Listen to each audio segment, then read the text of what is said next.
Hello everyone and welcome to Brawl League's Love and War 2021. Today we are looking at the NA side of things. Yesterday was EU.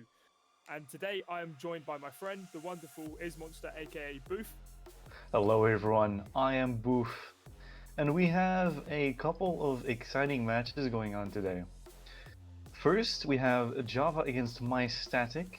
After that, we have I'm Llama against Suzu, Simba and Echo, and his last Pier and Zelchi for top 12. Yep. So we will be getting into Java versus My Static straight away here. They are both hopped in the lobby. We are ready to go. Java on the Sentinel, My Static on the Teros. It's going to be a fun match to get started with. Yeah, definitely will. We see Java rocking the BCX Finalist 2020 title, obviously showing that he is experienced in the esports scene, competing in many tournaments to get that top 32 seed to qualify for the World Championships. And we have My Static on the Teros, veteran of Asgard 1, so has only been playing for 1 year. It's very spectacular that he's gotten this far already. Yeah, and we say that he's been playing for 1 year and he's got level 40 Teros, and I'm sure he's played other legends as well. He's rocking the two decks, opting for the extra speed, and Java actually opting for that extra dex. Yeah. Which will definitely be interesting, as people do regard dex as one of the least important stats to take. So Java opting for that dex stance will definitely see how it. My Static getting that first weapon right now. Yeah, but Java instantly picking up a hammer straight away. Yep. Rocking that Phantom Magyar hammer, And a quick gimp, wow. Very quickly. That gives So Java a taking full the stock early lead. lead. Yeah. But I wonder if My Static will be able to get back from that. Yeah. Static picking up that axe though. Axe obviously a very heavy hitting weapon, but Qatar's very quick, very easy to wake up from them, especially against a slow weapon like axe. But Java opting to swap to the hammer, and now Static starting to pile on the damage. My Static looking to get the quick kill here, right? Yep. Can't let Java being get able too much to get damage. the quick kill here will definitely decrease the pressure on them for losing that first stock, and they do with that hammer side sig, killing Java off the right, and now stocks are evened up, and Static hasn't taken that much damage. Katars can deal a lot of damage very quickly though, so My Static will have to be careful of that. The ground pound does miss, and as you said with the Katars, also the read's very deadly. One read can get you from light yellow to very dark orange. Yeah. The Static searching for these jumping dares on the axe here, hoping to catch out one of Java's jumps, but throws away the axe, will not connect on Java and will lose the weapon. And now Java looking to guard the weapon and will catch the dodge and will not catch MySpace picks up the hammer though. See if he can get some good hits in. Wasting his dodge, but will not get punished by that, as will be able to defend himself with the hammer snare. But that nice GC down will connect from Java. Now Java looking for a finisher here on the Katars, will hit that down tick. Doesn't get it just yet. Yeah. Now Java looking for the stomp set, and the stomp set will kill. MySpace has a fair amount of HP to go through to get that stocks gone. Yeah. We did see Static manage to take out Java's stock without losing too much health earlier. Yeah. So wonder if he can do it again. Java on the Katars looking to just build up that damage and extend his lead further. It depends on if Java will choke this lead or not. Yeah, but Static with the axe, just looking to clean up this second stock from Java. But Java with the Katars, he's able to deal with Static's approaches very well there. Yeah, getting some good strings in. Yeah. Oh, a miss sig from My Static, gets punished cleanly by Java with that D-like ground pound. Yeah, and now Stomp Stare will not kill, but will make it very hard for Static to take this game, as he is already in dark area. On damage there, getting into kill percent. All Java needs to do now is get that kill. They will not connect, but Java unable to get any punishes from any of these D6. The Stomp Stare will hit. Now depends if he can get that edge guard. Does get it with the slide charge down. Yeah. Yeah, that was interesting. We don't really see a lot of slide charge down sigs. from Don't the see a lot of hammer. bouncings in general, at least Yeah. I don't. And now Java just looking to end this very quickly as Static has taken a lot of damage here. Can my Static get rid of... No, never mind. Java takes this last stock, and that is game 1 to Java. Yep, this is a best out of 3 situation, so Java only needs to take one more game here to move on into top 8 on the winner's side. That is guaranteed 5th placement there from Java there if he takes his game. But my Static, very prominent on the axe. He did very well. Going to Small Mammoth this time. It's a different map from Crystal Temple. You don't have those platforms in place. You do have the one floating around though. I wonder how this will change their dynamic. Yep. Who will give this the edge? 3, 2, 1, so, brawl. no character swaps from either of them. Nope. And now Java picking up the guitars very early on. And now Trying to Static guard that trying to weapon, get the doing it weapon, fairly Java nicely. defending it. And we'll hit the Sarah down sig there. An interesting combo. Nice read from him. And now Java just looking to get some hits with the guitars. Just trying to space his way around Static here. But Static just swinging with this hammer. It's already a very different pace from last game. I think around this time my Static was already dead, so it's definitely going better for him. Yep. And now Static throws away the hammer. At the same time, Java throws away the guitars and picks up the hammer. It's 3 nairs off though. That's a good chunk of damage on my Static. Along with the stomps here. And now my Static is starting to enter that kill percent, and Java looking for the end sig. The stomp there will not kill. Oh, the weapon throw does it though. That is a stock down from my Static. Yep. And now my Static on the back foot here, as he is 1 game down in a best out of 3 situation. So he's got to play very, very careful. As he loses this, he will move down to the loser's bracket. My Static throwing his weapon away, trying to get the new one. Yeah, Java's probably going to try and guard. A lot. My Static disarms himself a lot against Java, and I don't think that's the best idea to be going with Java's guitars here. But that dare will connect. It can be very hard to approach guitars though, so I can see why he thinks the weapon throws are necessary. Yes, That stomp there kills though. He has taken a little bit of damage, but not too much. He is starting to enter the orange health percentile there, and now Still yellow. He does pick up the hammer again, and another stomp down sig catches out Java and the Sarah, and the damages are pretty much nearly equal here. He has taken the damage lead with the 2 nairs there, and now Static's looking very strong.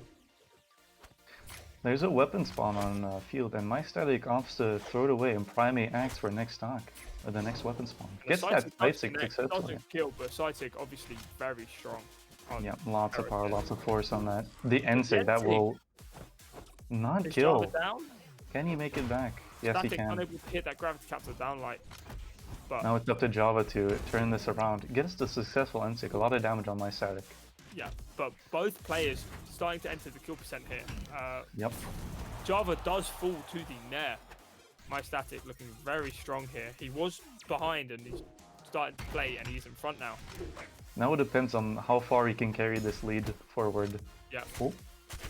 Will weapon throw into really gravity cancel delay, but unable to pick up the weapon and carry it on. Yeah, no. But he definitely had the right idea there with the weapon throw into a GC D-light on unarmed there. And now Java looking to catch up the damage here on the guitars. Mystic, my Static needs to play very carefully here now to not get caught out by those guitars, and definitely not get dodged right, otherwise he could be in a pickle. Yeah, he has done very well to get his lead here, but with a simple string on guitars, it could be gone very, very quickly. Java getting those singular hits in with the guitar is not much damage, but if they add up, they can stack up very quickly. Yeah, but my Static here with the hammer says doing very well. Switching to the axe, I wonder if that will give him more of an advantage against guitars. Yes, but Java doing very well, especially hitting a lot of these guitar nairs here, just spacing out my Static. Yeah, guitar nairs and side lights, definitely hitting a lot of them. And now the set will push Static off stage, and Java looking to finish it off there. a ground pound in neutral there. Interesting. But it will push my static into a very damaged state, and that there will finish it off. This match will go to Java, making it the 2-0 for him. Yep. So now Java will move on to that top 8, and now we have, if I check my bracket here, I'm Llama versus Suzu. Yep. So we're waiting for them to come in. But yeah, we saw a lot of good things from both players there, actually. Yeah, Java with those guitars. Yes, we saw a lot of good guitar moves from Java there, and we saw a lot of good hammer and especially Tero specific the spacing with his SIGs definitely worked well against Java. He caught him out multiple times with that down sig of him. The Saren to down sig? Yeah. That did a lot of damage to him. Yeah. The Saren to down sig, I was going to say, seemed to be very, seemed to catch Java's movements there. But while we're waiting for Hypnotic, for I'm Llama and Suzu to come in, I've seen I'm Llama a lot on the Thatch. I'm not really too... I don't really know who Suzu is, but I'm Llama again, BCX finalist 2020, showing off his title there. So we've got some very good competitors in this tournament. So, yeah. But especially from the terrace, we saw when Static went down, like he went behind in stocks and damage, he did very well to bring it back up. Yeah, it was definitely close matches. Well played to both players, honestly. Yeah. Playing in a tournament puts a lot of pressure on players, and still performing under that is a great feat for many people. Yes, I know that obviously the people with the BCX Finalist 20 avatars, they're definitely experienced. They will be used to the competitive setting and such, but I'm Static definitely did very, very well. Yep. Against someone of the caliber as Java. So hopefully we'll be seeing him advance into the top 8 from the loser side, as this is a double elimination bracket here. So if anybody doesn't know what a double elimination bracket is, in winner's side, if you lose, then you go into what we call a loser's bracket. And then once you lose that, then you are out of the tournament, but you have a chance to, not a chance, but you can lose twice. And that applies for the grand finals as well. It's second life, practically. Yeah, it is a second life. And if you do if you are in grand finals on the winner side and you do lose, you aren't moved into the losers, you were just put into a bracket reset. So you do have a chance to, again, take that grand final set. So yeah, Static has another chance to come in there, maybe take his revenge on Java there. Perchance we'll see him in the top 8 loser side, and so he'll be on getting stream into again. Now, I'm Llama there with the Thatch and Suzu. So this will be good to see. We already saw a little bit of I'm Llama's Thatch there as he selected it and deselected it very quickly. Yeah. Suzu, honestly I cannot say what they will play. And then an Orion pick. An Orion pick, a level 78 Orion as well. Versus a level 100 Thatch. That is rare to see. Yep. Not many players that play that character. We don't really see a lot of Thatches in competitive play. We obviously, in the EU, we obviously have the infamous Boom Tabby. Yeah. And I guess their answer to Boom Tabby in NA is I'm Llama. So it will be definitely interesting to see if they play similar or they have a completely different play style. It appears he doesn't go for the death stance on such a low defense character. That definitely surprises me. Opt in for speed. I'm guessing he's confident on his dodging. Yeah. Because if he gets hit, then we'll do a lot of damage to him. And he'll definitely die early. Definitely. And so we have Suzu on the lance here and Llama on the sword, using the, I believe that would be the Battle Pass sword. No, that is actually the sword from a Bodvar skin, like a Cyber Bodvar, I think it's called, or something like that. I am mistaken then. And then we have the, is it Bounty Hunter? I could be very wrong. No, that could be a Sir Roland skin. No, I'm just talking about the Orion skin in general. Oh yeah. Yeah, that is something bounty. But not too much important there. It appears to be a very close game, except Llama taking the first Llama stock taking with that that with D-Light Dare D-Light recovery. Dare, GC D-Light recovery. And Now on the gun. guns, hoping to space Suzu out. Yeah. And Suzu getting that spear back. Trying to go for that quick kill. It's definitely going to be difficult. Orion definitely has the signature kit to do it on that spear. But a D-Light end sig into the D-sig there, showing off the cannibals. And another GC D-sig. Definitely Thatch's signatures. Yes. And obviously the cannibals are still there even if Thatch gets hit. Yeah. So one of the, I'm pretty sure that's the only sig that has that sort of mechanic. So Llama building up a very big lead. Suzu's already in the red, close to kill percent. yeah, on the second stock here. So Llama just lapping Suzu on stock and damage here. With those guns, these are very hard to approach, especially with Phalanx. It gets a bit clunky. Recovery Suzu gets the will not recovery, kill but on doesn't Llama there. kill. 3 defense character as well, but Yeah. Llama's recovery will kill Orion. Yep. 2 stocks down. Suzu has to find this kill quickly, which he does with that recovery again. Now he has to hope to maybe get a Lance Gimp on a Llama. Yep. Llama And picks now- up the sword again. Yeah, Llama's sword, very good. Llama's guns we've seen very well, very good spacing there to just keep applying constant pressure. Suzu's lance we haven't seen much of as Getting they a have good the couple of nairs though. spear most of the time. But the nairs on lance, very good at applying pressure. Ooh, a Against nice move with that D-Light end dig. But it's you can definitely tell that Llama is very experienced with his character. Therefore, the 100 levels should be expected, but he has definitely built up a good amount of skill with his with the Thatch there. Yeah, but Suzu managing to take down Llama to his last stop here.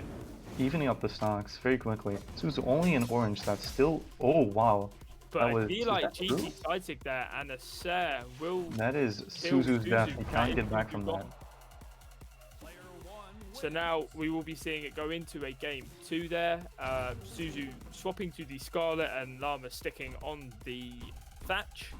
9 force. If Thatch gets hit Yes. with 1 9 sig, force versus 3 defense. that will do This a lot of definitely could be damage. very interesting. I'm definitely interested in seeing how this will play out. Yep. And We're going on a to smaller map this Apocalypse. time. Yep. Yes. Apocalypse. Again, with that platform, very much like Mammoth Fortress. Mammoth, yeah. But the edge is obviously more curved and smaller. Mhm. And another D-Light Ensig there from Llama. Yeah, showing showing that he off knows his weapon-specific combos, legend-specific combos even. Thatch's specialties. Getting Yeah. those high damaging signatures into a D-line. That's definitely Now a benefit Suzu for on the the edge character. here. Not where you want to be with those cannonballs. And now, oh, the weapon that throw weapon connects, throw will killing connect, Suzu will very kill. early. In only 30 seconds, Llama takes the stock against Suzu. Llama doing very well. Again, these guns are spacing out Suzu, blocking him from getting that weapon. He does get it though, and we haven't seen the hammer yet.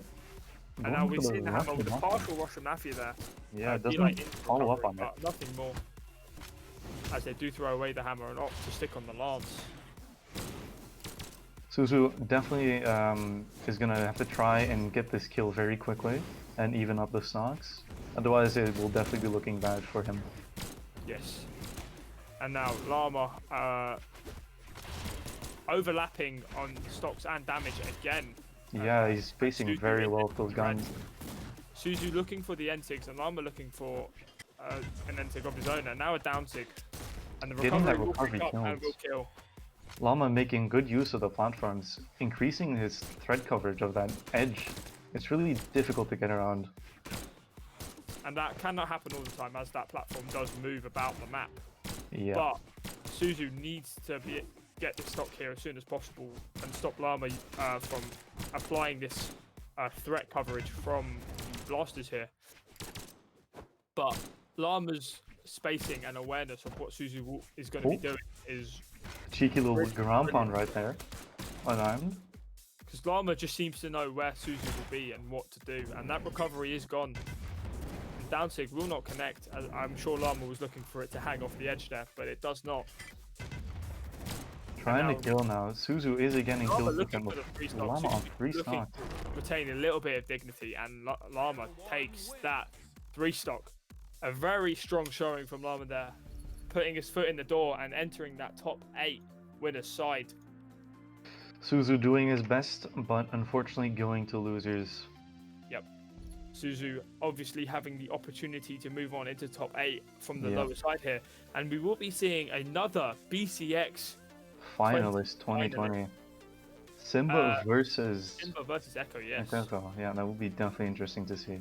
So far we've had at least one BCX finalist 2020 per set here. And I believe that will be the premises for this winner's side. Echo certainly has the experience under his belt, as you can see with the Veteran of Fast Guard 4 title here. He has been playing for 4 years already, and let's see if that shows. Simba being very well known, even in this content, I know him. For his Hattori, for his Vow, and picking up the level 100 Hattori here. Versus Plague Knight, I'm fairly sure that's Caspian, the crossover for him. Yep, that is Caspian's crossover. I haven't caught the level, but Simba with the level 100 Hattori here. So we've seen 2 level 100s so far this tournament. Definitely similar stats between the two, both on Dex def stance, with Echo having a little bit more force than Simba, and Simba with more dexterity on that Hattori. Yeah, definitely. So it will be interesting to see how how Echo reacts to the pressure of fighting someone as high caliber as Simba. Yeah, and Caspian is also not a pick we see very often. Pretty uncommon picks this tournament, and I'm glad to see that. More diversity is always good. Thatch, Caspian, and Victoria and Orion. And Scarlet. Echo immediately going to the offstage, gonna try and get those early gimps with the gauntlets. He gets a nice little 2-part string, but does not capitalize on it, and throwing away his weapon instead. Luckily, against the Katars. Simba throwing away his sword. His neutral prowess there, as Echo seems to be getting a lot of quick hits there with the gauntlets, maybe looking for the gimp, but Simba just showing that he is very good in the neutral game there.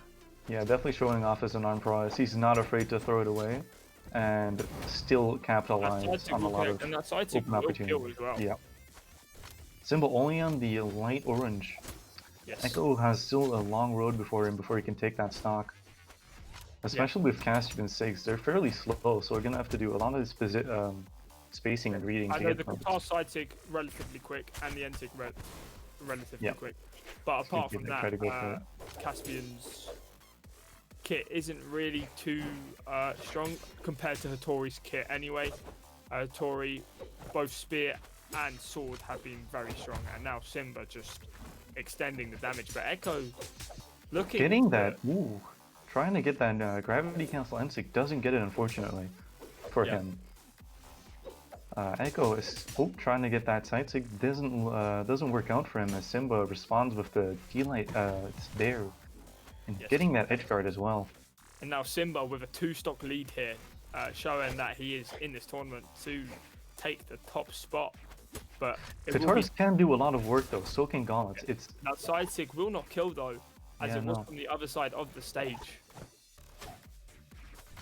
Even with the lack of defense that Hattori has, being a 4 defense character. But these players are both on defense stance, so they will have a little bit more survivability. Simba toying with Echo there, getting the D-line combos, even GCing them, and now looking on the sword, he will also be going for D-light combos. Misses the N6 there.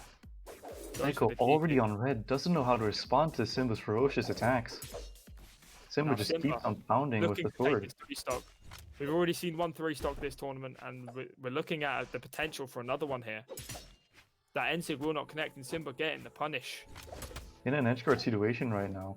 Echo not has a lot left. Echo will gets fall recovery, and Simba takes game 1 in a 3-stock fashion, looking very, very strong here. Simba immediately picking that Hattori again. I wonder if Echo's gonna switch. He will to Zariel. Zariel, a level 20 Zariel there, showing that he's got a little bit of experience knowledge. in him. Yep. Going for the speed stance, opting to remove from the attack points.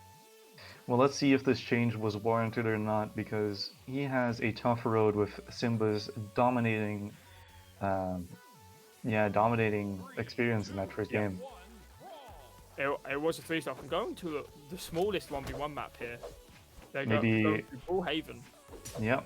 He can cover a lot of ground with both sides. Maybe he's going for that. Simba getting the game almost. Unable to continue it, but showing that he is very knowledgeable off edge with the sword here. Yeah, very skilled. Yes. Trying to get those now Echo with early the bow, signals. trying to respond in his own fashion here. Unable to continue his strings errors. Simba spot dodges perfectly through his moves. Both players very aggressive though. You can't see any hesitation from them as they go in straight into each other's faces. Now a D-light there from Simba. Again, put in the edge guard situation. We find that a lot. Echo pushed off stage and Simba just getting capitalizing on that. Yeah. Getting that stock early on again with a big lead from Simba, and barely even in the Simba yellow. Looking for that potential to get another 3-stock and 6 stock this set, but Echo not going to let that happen with the bow. Hope here. for Echo that it doesn't happen to him. Yep. Trying to get that. Unable to connect to Simba back on this sword and does get that. Simba almost getting that. Echo responds with a recovery and not allowing Simba to get that there. But Echo will get hit by the end tick. Is on red and another end tick. Simba goes for that and he does connect it, getting the second kill very quickly there. And Simba's still in the orange on his first stock. Very well played from Simba on that second stock. And now Simba looking for another 3-stock. Oh Simba, my god, insane. Oh my god. He doesn't Simba get the must last be hit first. unfortunately, but that is enough to kill him. That's a very good gimp from Simba there. Unarmed with the dares and the GCD like ground pounds. Very strong stuff from Simba. Echo moving on into the losers bracket. And Simba going on to the top 8. Next up, we have Pure versus Zelchi. Yes. Very well-known players as well. Yeah, again, a BCX finalist 2020. And I know Zelchi came close to qualifying in the last chance qualifiers. I can't remember if he did qualify or not. I think Blazy qualified and Zelchi came in the top 3. But we know Zelchi is a very good player. Yep, both of them are. With the Sentinel here. A Rayman and the on Sentinel. the Rayman. Not any spectacularly high levels as we've seen before, but definitely worth mentioning. Yep. They've got their own styles, I'm assuming, and let's see them play it out. Yes. Pierre showing off that B6 Finals 2020. I think we've had one in all 4 winner side here. Yep. And going to Small for Haven. Again. It'll be interesting to see how the stronger hitting moves react, as they will kill very early on. That Rayman axe ground pound very dangerous. Yes. Zelchi will have to move around that. Gauntlets versus Katars. Yeah. And Katars definitely has the advantage in this matchup against on the gauntlets here, chucks away the gauntlets and picks them back up. He's using them as a way to just approach Zelchi here. Picks up the axe. But Zelchi now we can see some of those famous Rayman signatures popping out. But doesn't opt to go for anything. There, and damage is equaled up, even though it seemed like Zelchi has been getting more hits. Pierre just has a heavy hitting weapon. And a quick kill onto Zelchi. Zelchi will definitely have to get this kill quick, maybe via D-Light, Gravity Cancel, Insig on an arm, maybe. Oh, gets the hammer. Looking. Hammer Stomp will open up a variety of different true combos here to kill Pierre. But Pierre with the axe, hitting those end lights, just unable to Zelchi unable to approach here, as Pierre just spacing very well with this axe. Yeah, those weapon throws are definitely interrupting Zelchi's flow. Gets the Russian Mafia. Almost, but definitely does kill. Hits the stomp recovery, and that will kill as it pushes Pierre off the edge there. And now Zelchi switching to the guitars. Pierre picking up the axe as he did prime it. And now we will be seeing Pierre looking to extend his lead here and take off Zelchi. Oh, nice does. charged ground pound from Pierre to kill Zelchi, take that stock off him. Zelchi has a full stock lead to go through now. Yes. That is going to be very difficult. The Hammer can do it though. Katars and Hammer, both very damaging weapons. Can get a current balance, yeah. Yeah, can get a lot of damage very quickly, both of them. And yeah, Gauntlet. Zelchi's been doing a nice job of spacing Pierre off that edge. Pierre does get back on and gets a nice string onto Zelchi. Yep, but Zelchi with the stomp there. Back to neutral. Unable to get the second stomp there off the edge, and Pierre moving himself back onto the stage and getting that stage control. Pierre definitely not going off stage and risk getting hammer recovery, yeah. Ooh. And a clash there, and Zelchi will get the ground pound, but Zelchi doesn't touch the wall, unfortunately, losing his stock, and game 1 going to Pierre. Yeah, game 1 falling to Pierre there, and now Zelchi, obviously a very good player, but he will be on the back foot here, as he does need to win 2 games on the trot against a prominent player like Pierre. Doesn't decide to switch though, he's feeling confident in the Sentinel. Wondering if Pierre will swap from his winning pick there, but I very much doubt that we'll see a swap, as Pierre did win. But if he does want to swap and test out some new characters that he wants to play in this tournament, he very well can, as he does have that game to play with. As he does have that leeway to move around in. Yes. So leaving Brawlhaven, Fortress, Mammoth, and Miami Dome here. The map here he lost on, he's leaving it open. Lose on Small Brawlhaven, and they will be going back to Small Brawlhaven. Definitely an advantageous map for Pierre, as we saw in last game. Wondering if it will go any different now. The access maybe he has a different game plan in mind. Yeah. But Zelchi does have that hammer, and hammer kills very early, so this will be interesting to see. But hammer also, I mean, axe also very deadly. Yeah. Especially with those signatures. Unfortunately, we didn't see many of them though. Gauntlets, especially this balance, very strong. Yep, those guaranteed 3-hit combos. Yes. Very strong. But Pierre, on the unarmed here. Against Katars, that's very difficult for the unarmed to try and get close into Katars, but Pierre definitely doing a good job. Doesn't get weapon starved. Pierre picking up the weapon, and now Zelchi is weaponless. Starving himself, but does pick up the hammer, and now we have an axe versus hammer situation here. Both are very strong heavy weapons. Getting that stomp there, a nice bit of damage. Yep. Not enough to kill yet. They're both in orange. Boom, stomps there. Very nicely done. Going deep for that Qatar ground pound. Pierre is in danger, or is he? Apparently he is not. And now Pierre with the gauntlets, looking for that set, unable to hit, and dodges that Entig, and misses the Russian Mafia. Off that stomp that does connect. But Pierre with the unarmed here, just trying to avoid Zelchi's hammer moves, gets that set. Oh, the first Rayman Dalsik of the set. And now Pierre with the getting weapon. That weapon throw. Zelchi may fall here, but Zelchi's still getting back onto ledge. Pierre failed the edge guard there, getting a couple of unarmed recoveries in, but not enough to kill. That stomp there will kill though, and Zelchi taking the first stock. Not like in first game. Can he capitalize off this? Never mind. Pierre taking the quick even up with that axe Sair. Yep. And now the game is completely even again. Both players very strong. Pierre definitely with the weapon very advantage. matched. Yeah. Getting that side sig. Oh my god. There. Looking to kill Zelchi off the edge here. Unable to hit that there, as it does connect to the stage and stage cancel it. But lots of damage on Zelchi and a clean stock from Pierre. Talking about how both players are evenly matched, but Pierre just has these moments where he just seems to pop off on the axe. And he just seems to hit all the Sairs in the right place, and it does kill very early on, especially on Small Brawlhaven. And now it's up to Zelchi to pop off on those guitars, but Pierre is definitely not letting him take that chance, as he's wonderfully evading those moves. Pierre getting more and more damage with those axe hits. But each individual one is very deadly. Unable to follow up, but does charge that side stick. He was confident that it was going to hit. He holds it, and it does hit. Now Zelchi very damaged though, and Pierre just needs to wait. Just needs to extend this lead here and take out Zelchi. That weapon throw will do it, and Pierre moves on. That is Pierre 2 going to top 8 and Zelchi going to losers. So yeah, Next up, we will be moving on to our top 8 matches now.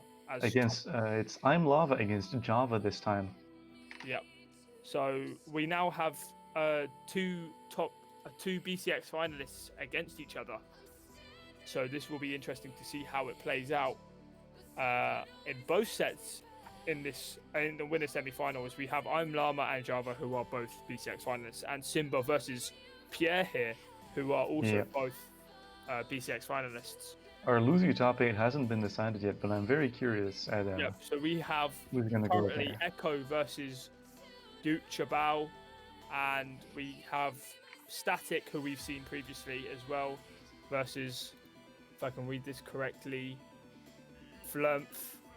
I'm honestly not too sure how to pronounce that, and Zelchi versus Kerr. So Suzu's still waiting on a match Suzu's between Alex Axe and the Great Houdini. Yep. I wonder who will come through there. And now we are seeing Llama and Java come in into this lobby. So assuming that Llama will be on the Thatch here, and assuming that Java will stick on the Sentinel.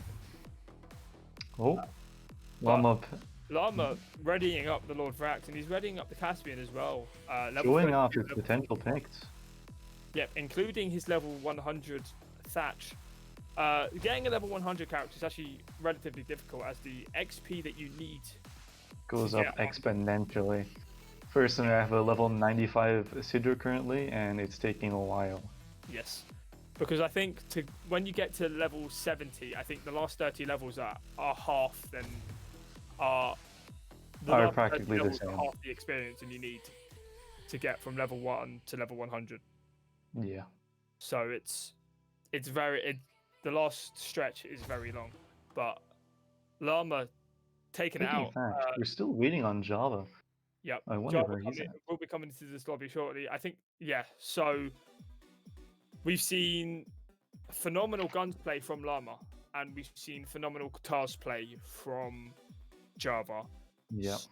And so both definitely more spatially aware weapons, as with guns. Guns have a struggling matchup against guitars though, so I'm curious as to how that will play out. Does have a lot of dead space with that Ser. Guitars are always up and close in your face. Yes.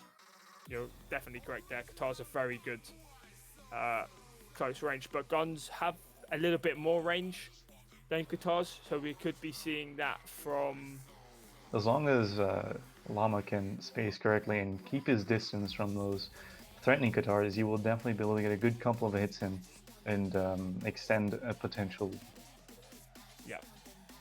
So we've seen a lot of characters selected from Llama here. He's keeping us guessing as to who he's going to play. The Thatch, and if I remember correctly, Java did play Bodvar in BCX, and Java very well known for the hammer. And we saw that with the Sentinel. Maybe Guitars is a new pickup because of the current balance that is happening right now. Guitars very strong because of how quick it is, the follow-ups it can get off a dodge, and how many moves can hit a certain dodge. It's very strong, and Hammer has always been a strong weapon with the follow-ups from D-Light, and Nair being able to be a very good anti-air and be able to hit grounded. Huge hitboxes as well. Yeah. And very damaging. Able to do a lot of damage very quickly, and you are usually not able to recover very well against a hammer player, because if they go below you, then there is a good chance you will get recovered and sent straight back down to where you came from. Yes. The ground pound, very high force ground pound, and the recovery, even though it will hit above, it will send you straight back down. Yeah, it's very dangerous, especially if you're trying to edge guard a hammer player. It's near impossible. That is why we saw last game, we saw Pierre not going off stage against that Hammer player. And Definitely staying on stage and try against Elchi and right. yeah, not. But with Llama, we saw the guns very good at hitting the stairs. The D-lights were also into some very character-specific combos. You know, the D-light into N-sig. D-light N-sig. We did see a lot of down-sigs there, shooting out the cannonballs. Yeah, and the sword in D-light side-sig it was, a gravity cancel side-sig. I don't think that is true. I could be wrong. No, I think it is. I think it is unjumpable though. So if you do catch their dodge, then you will be able to hit it. That is a good edge guard then. Yes. All right, it seems we are moving on. Moving on to Pierre versus Simba here. Yep. Because Java and Java will be moving down to losers. That is unfortunate. But we will be moving on with this tournament with two very strong competitors here, Pierre and Simba. Looking the potential at grand finals coming up. Yes. Simba got a 3-stock game 1, and then a clean 2-stock, a JV3 game 2, getting that wonderful unarmed gimp. And Pierre, we've just seen with the Rayman, his axe. We didn't really see much of his gauntlets, but his axe was very good there with the spacing. Very deadly. Yeah. And now Simba joining the lobby here. We'll be seeing if he does select in the Hattori. And Pierre will be joining the lobby in any minute now. But with Simba's Hattori, we saw the sword. Oh, there he is, Java. And we saw the spear, the spacing from with the Nez, obviously with that circular hitbox. And we saw with the spear, we saw a lot of D-light combos, and even with the unarmed from Simba, we saw a lot of D-light combos on unarmed. And we will be seeing. Oh, I guess we are going back to Java versus. Java versus Llama will be going. Yep. Will be happening, and Java instantly locking in the Sentinel. Let's see if Llama comes back though. Yes. Can't have the reverse happening. So, yeah, Java's Katars very strong. Java's hammer very strong, as he does have the hammer experience from the Bodvar. Yeah, and he does. Llama with his level 100 thatch again. Java does opt for the deck stance. Can't mention or repeat how much these players are both experienced and good at what they do. Both B6 finalist 2020 players, so they have reached top 32 in Worlds. That is very good of them. Yeah. Leaving open 3 staple maps, going to Crystal Temple. Yes. Pretty curious how that will work out. One of the newest maps added into the competitive pool here, and both, as we said before, both rocking the BCX finalist. Very, very strong players, and we will be getting into the match now. I wonder how Llama will do against Java, because Java is a player that can definitely hit those heavy hitting attacks as we're seeing right now. So that 3 defense will definitely be a demerit to Llama's playstyle. Yeah, but we do see Llama on the guns here, hitting that D-light, that dare into a D-light into a N-sig there. True combo. Evening up the damage. Yeah. Trying to keep his distance, but it does hit grounded, so it is a favourable option there. And now Java with the Katars. the Katars, yeah. Yeah. Getting that successful downsig into the weapon throw doesn't kill Llama just yet, but definitely bringing him into that kill percent. Yep. And now missing the Russian Mafia, but gets the stomp there. That will take his stock. Yep. Big lead for Java. Yep, and throwing the weapon straight up, so when Llama does hit him there, he does take a little bit of damage from that falling hammer there. On the sword now, definitely curious how it will play out against his Katars. Yep. So we will be seeing high-level sword gameplay from Llama here, as he does juggle Java with the Nares. And it will be interesting to see how Java approaches this sword, as we see them dash dancing a lot just to figure out what's the best way to get in. Yeah. I'm assuming Java has a little bit less experience on the guitars compared to his hammer, as you said, the Bodvar that he played in VCX. I wonder if we'll be able to see that anytime soon. Yeah. Or unless he feels guitars are better, and then... Llama has barely taken any damage at all on the second stock. That was definitely a good cleanup. Yeah. Llama playing very well. Very careful as well. Definitely trying to not get hit by any of those crazy strings that guitars are able to do. Yeah. So both players just not approach. They don't want to be the one to make the first move here. Yeah, no, that's could be very dangerous for both of them. Get punished. It appears Java goes in first, getting punished just like we feared, but definitely not slouching and going straight back in for that guitar side light. And now Java with the hammer, Llama with the sword, unable to hit that N-sig, all that's there, and now Llama with the stage control here with the sword, unable to hit that Nair. And we will be seeing a slight damage lead from Llama. Not anymore, as Java does hit a stomps air. Yes.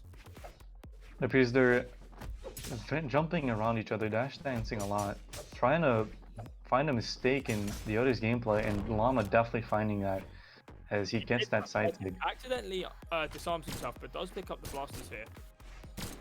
And now Java picking up the guitars, instantly hits a recovery. It will not kill as Llama is only in the orange. But guns against guitars definitely unfavorable for Llama. So yep, guitar N-sig killing a lot of force on that signature. Very dangerous to get hit by. Yeah. So we will be seeing a completely even completely even stocks on the last stock here. And a clean slate for both of them. Out of 3. Yeah. Already a very tense game. Yes.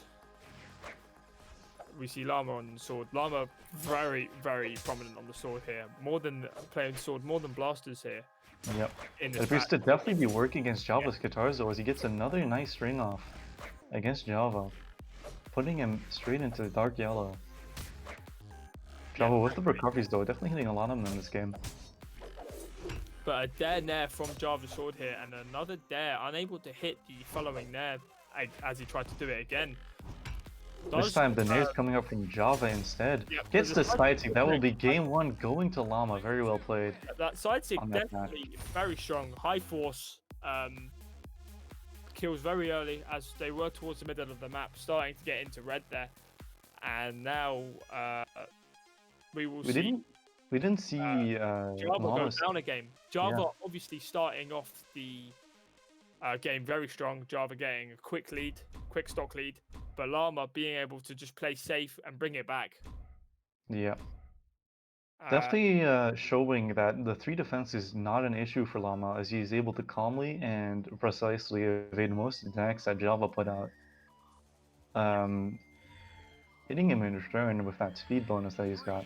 Thatch being a very high speed character, he moves around very quickly and is dangerous with those high score speeds.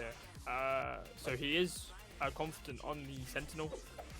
Maybe he's trying out a new character, but he is confident that he can take game 2 and game 3 with the Sentinel here. Yeah. And we will be seeing an early side tick does catch the recovery of Java, but nothing comes of it. A very even start right now. Yep, and now Llama getting a couple more hits in than Java, but they're just trading from blow for blow right now, which is definitely not advantageous for guitars. Yeah, but Java does have the hammer now, so if they do continue to trade, Java would definitely have the advantage. I'm on top, but it doesn't appear as it, because Llama is doing his very best to not get hit. Has shown to do very well with the applying pressure there onto Java. But getting that recovery, that spells the end for Llama. That weapon throw finishing him off.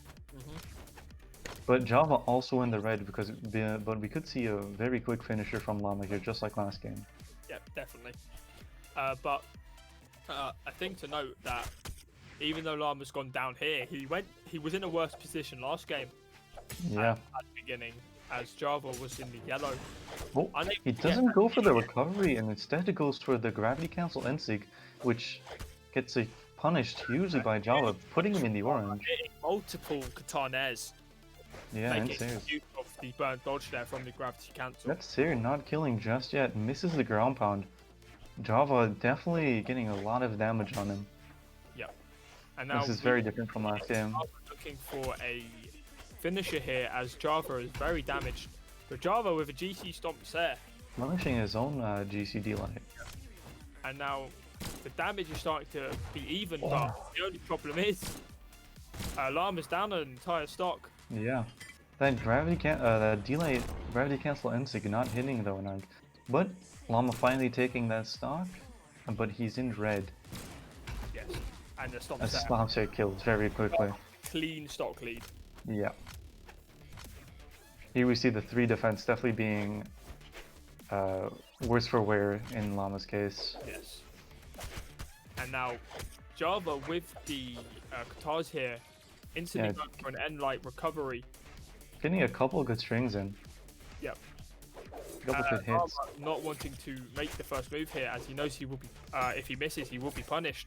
But yeah, as he does, because he did very best to just punish every mistake that Llama is making, and Llama burns his dodge, and Java gets the end light recovery. Llama's getting a little impatient here with his moves. Yep. Very different compared from last game. Losing his cool a little bit as he gets the stop save. Java takes this game 2 stocks. A near clean 2 stock.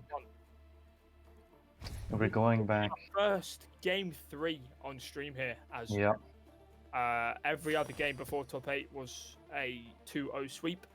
Yep. And both players sticking with their picks. Thatch from Llama, Sentinel from Java.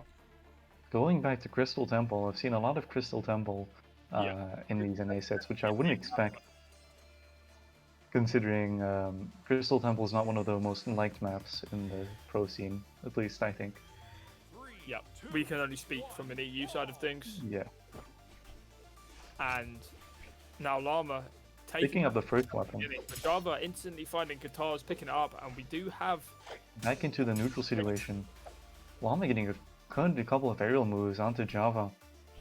Yep. Putting the lead in Llama's favor, only by a little bit though. Definitely able to catch up. Yep, and now Llama with the sword here. And both players again just dash dancing. Java doesn't...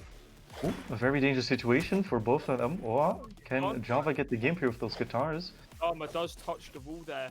Yep, back to neutral we go. Both players just being very careful, very wary of each in other.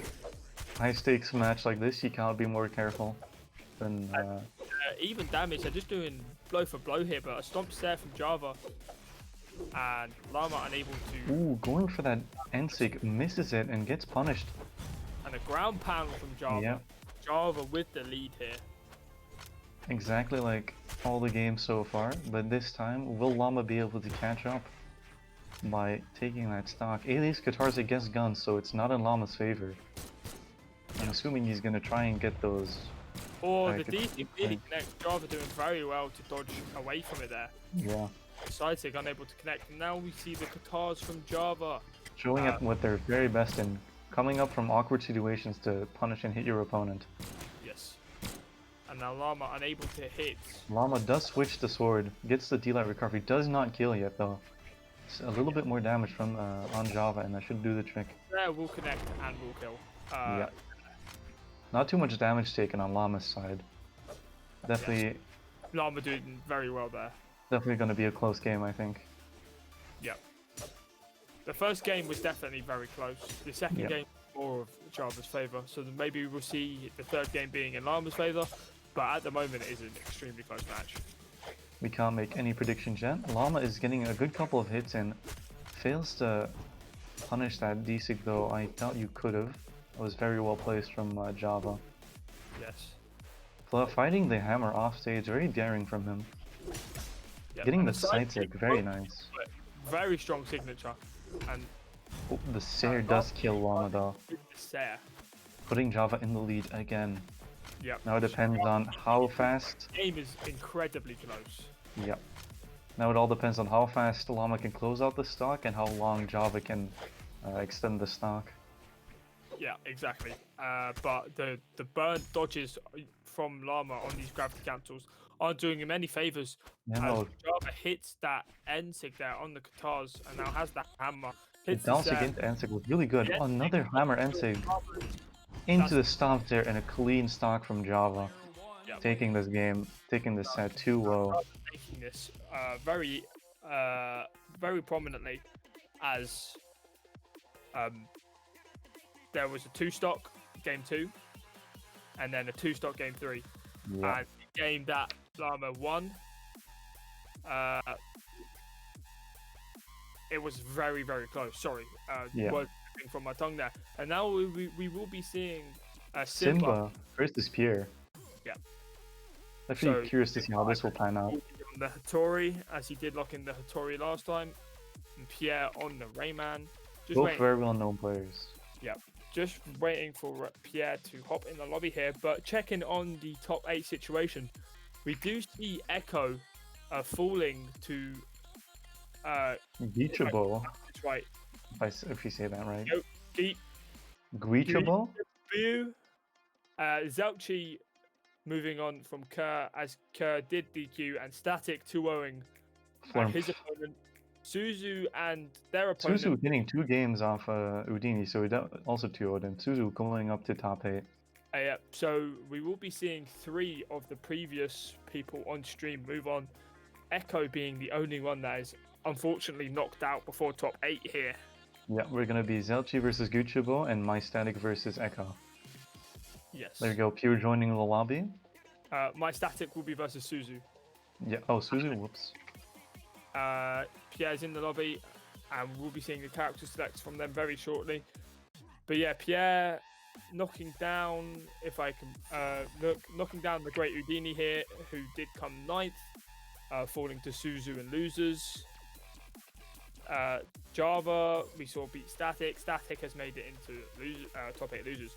And now we will be seeing Simba on the Hattori, the Death Adder Hattori that I spent so much money trying to get, and Pierre on the Rayman. It's gonna be an interesting match. Going back to Small Ball Haven, if I saw that correctly. I did not see the map, so I can tell you. Yeah, you were definitely correct there. Small Ball Haven. I'm ready to see how it's going to play out. Both strong players. Early, and Simba having a low defense legend. Yeah. And Pierre on those gauntlets, looking to get a quick couple of attacks in. Gets axe recovery, but doesn't manage to hit that gravity cancel sidelight. Yeah, using the anti-airs very well there. And Guarding Simba, but Simba not afraid to go back in straight away and get a couple of good sword hits on Pierre. Yeah, we see Simba just inputting constantly, as we see when the sidelight misses and end light is instantly inputted to cover him from the punishes. Doing very well to even up the game, even getting the lead against Pierre, but missing that gravity cancel Dalsig and Pierre punishing with that Sair. Yeah, so this is going to be definitely very interesting games. And now Simba. Oh, the charge Snipesig. Oh, Scheidsigg. Very good punish from Pierre. Yeah, killing Simba early. Yes. And now Pierre opting to play the axe here. Simba picking up the spear. Simba had to work through an entire stock of Pierre. Not an entire one, but still a good chunk of HP left. But seeing as this is Small Brawl Haven, we can assume that everything will kill fairly quickly. Yeah, that recovery not unable to kill, and that Sair will kill though. Yep, finishing his stock off. Not too much damage on Simba, as it's fairly even right now. Simba guarding that weapon though. But Pierre, not allowing it to using unarmed though. Pierre doesn't care if Simba's guarding the weapon. He'll unarm. And picking up the gauntlets here, unable to connect that side stick. And now we see Pierre edge guarding with the down stick there, being able to move around with it. Chooses to use it static.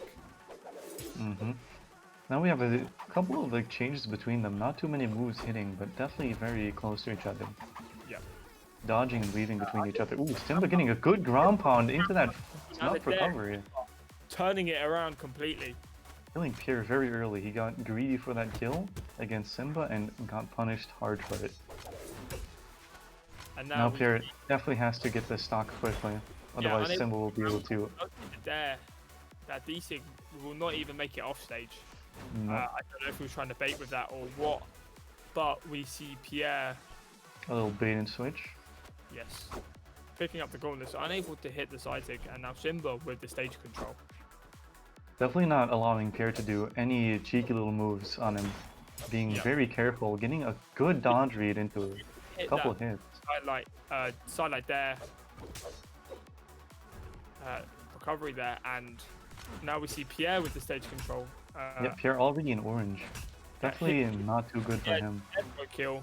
But keeping Simba in the air, juggling him with those nairs. Yep. And now Simba picking up the sword, but the set will connect. And now Pierre. Evening up the stocks. Yep, he is priming that axe. Pierre wants that axe. Getting a good couple of hits in. Like there, GCD light. Oh, that side stick definitely does kill on Small Brawl Haven very early. Good game for Simba. That's game 1 going to him. Yep. Now Simba getting that dodge down read, opting to go for a side stick there as he will kill very early on Small Brawl Haven. Wondering if Pierre will swap or not, as we've seen the Rayman from him. I've seen him play Azuri. Azuri very good this meta. And I've seen him play. I can't remember. I had a character in mind, but it's completely gone. Well, but he stays on the Rayman, I think, at least. He did look in the Rayman, but instantly deselecting it. So maybe he has another character in mind here. The loser of last game is actually allowed to counterpick the character that the winner picked, and the winner is not allowed to change character once they've locked in. Yes, so the winner does have to lock in first. And we see Brawlhaven, Apocalypse, and Demon Island left, and Brawlhaven is the map we are going to. Again, interesting map selections from the pair here, as Pierre leaving open the map he did lose on. Well, Pierre did get a couple of good kills on Simba with those axe tears killing very early as well. So I'm assuming he's just gonna try and play better than last game. Yeah.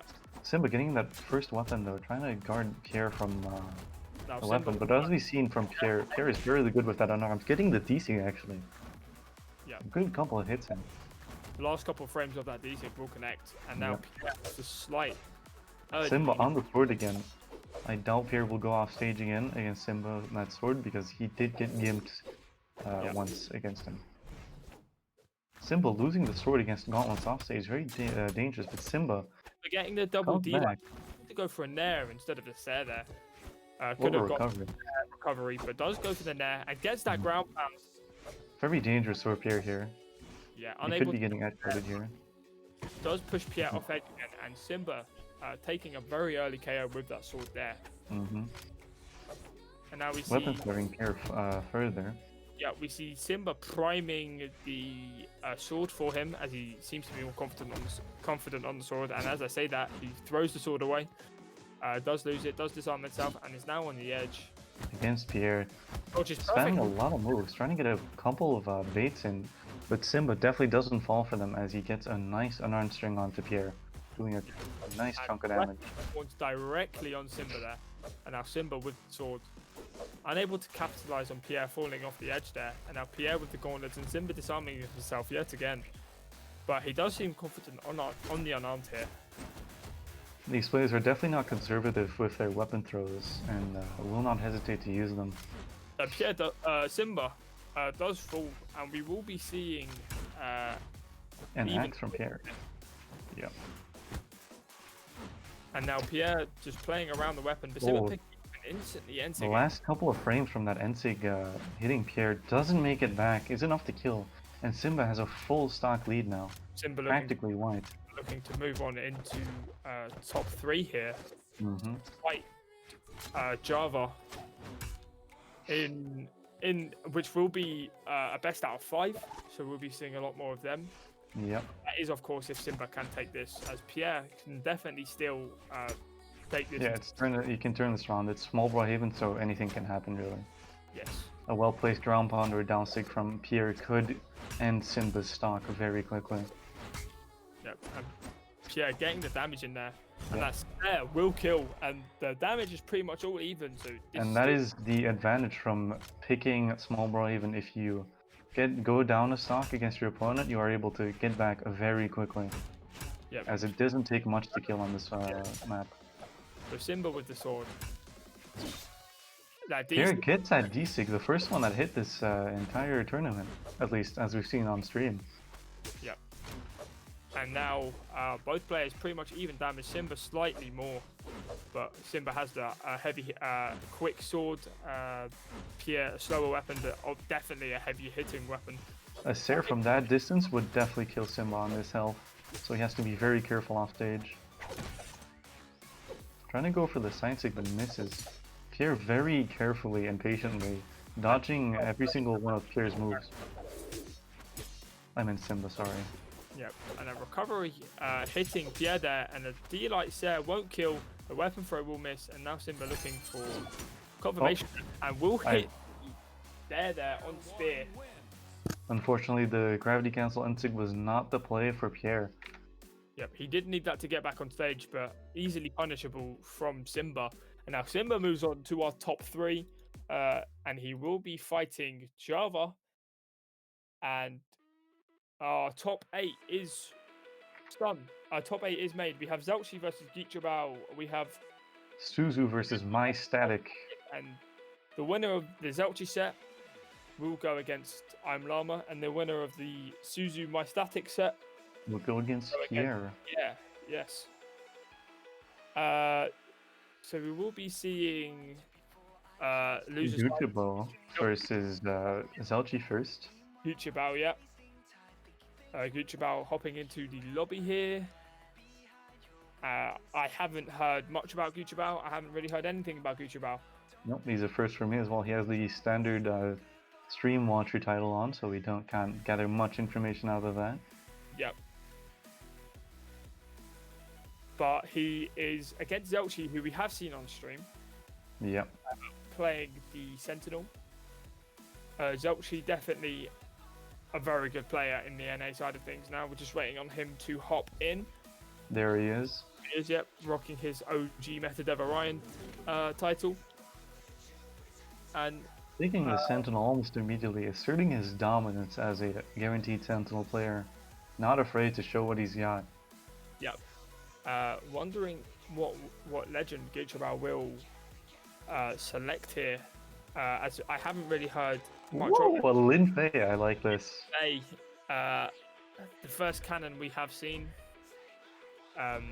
Jay definitely a big fan of canon. Yep. I am curious to see how he will perform. Better do me justice. Yes.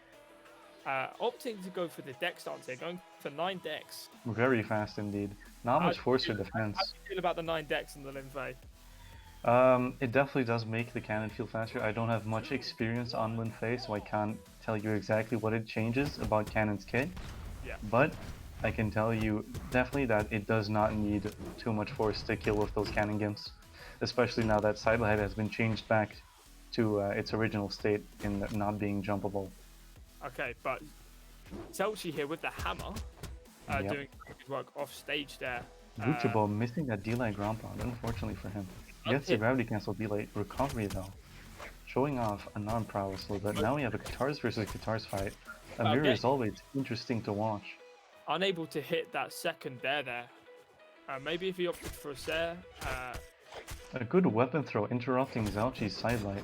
Gets the side sig read. Making sure Zelchi doesn't come back from that with the N-Sig, but misses it unfortunately. Yes, and now Zelchi with the N-Sig there. N-Sig off his own. Yeah. Will take down Gichibao's first stock here, but definitely a good showing from Gichibao here, and will hit that side sig, will not kill, but a very unexpected side sig there from Gichibao. Definitely surprised Zelchi as he did not dodge to it at all. Yeah, gets the N-Sig. Very good options from Gichibao. Evening up the stocks very quickly. It's currently even. Not much damage on Gichibao. Opts to go for the Guitars instead of Cannon against Zelchi. Yep. So now both players getting a good double recovery on him. Getting the double recovery. Another N-Sig. Gichibao definitely showing his prowess on these Guitars. Not afraid. Yeah. To go in and in and in on Zelchi. Trying to get that down sig. That down sig will kill you. It doesn't matter if you are yellow or orange. It will kill at that health. You have to be very careful of it. but misses his gravity cancel side stick and gets punished by a couple hits from Zelchi. Now, Gucciabao, very strong with the guitars, but Zelchi with the hammer does kill. take down his stock very quickly here. And Gucciabao has a on the guitars, fair amount of health to go through, but has shown that he's definitely capable of going through that mile. Yep. Now, Zelchi here. He has been playing very well on the hammer, but opting to stick on the guitars and capitalizing on the burnt dodge from Gucciabao here. Playing very patiently right now, getting those big guitar strings, putting Gucciabao immediately into red. Here, so it is looking like he's getting the quick damage build up on the guitars and then swapping to the hammer. And Linfei is only a 4 defense character, so that damage can build up very quickly. Gucciabao, a little scared to go on stage, afraid of that hammer stomp stare that was coming. And a clean 2-stock from Zelchi. Immediately going into the next game, no patience. That's what we like to see. We see Zelchi on the Sentinel still, no swaps from him. Actually, Gucciabao. Gucciabao on Sentinel. My bad. Well then, that is a big swap, mirroring Zelchi. Yeah. Keeping the guitars and dropping the cannon for hammer. Hammer being a very strong heavy weapon. Yeah. Cannon being a strong weapon though this meta, but we are seeing the preference here. And immediately showing that preference with a quick string on hammer, putting Zelchi into the yellow almost immediately. Getting another good guitar read. Doesn't get the recovery finish it off. Unable to hit that side stick. Now Zelchi looking for any mistakes that Gucciabao may make. And he's definitely capitalizing on them. Gucciabao kills with the recovery. And Gucciabao work on the Sentinel, challenging Zelchi, who is a known Sentinel main, on his character here. Yeah, but Zelchi quickly coming back, getting that quick cleanup, and it's even again. Yep, that ground pound killing very early there, especially with the small walls on Apocalypse. Not much Gucciabao could do there, except for patiently wait for that big hunk of mass to come down on his face. Yes, and now Zelchi showing off that he's not the only one that has fabulous guitar strings, as he's finding back. Showing off his guitars there against Zelchi's hammer. And we are seeing the N6 come out from Gucciabao. One connects, one misses, and a good punish from Zelchi here with the D-Light Stare. And using the weapon throws to kind of bait Gucciabao here.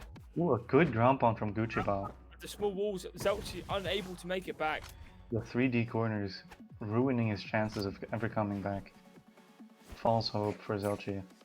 But we've seen that he could get stocks back very quickly from last stock, and hoping for him that he does it again. Next, D-Light ground pound and the stock evens it up again. Once again.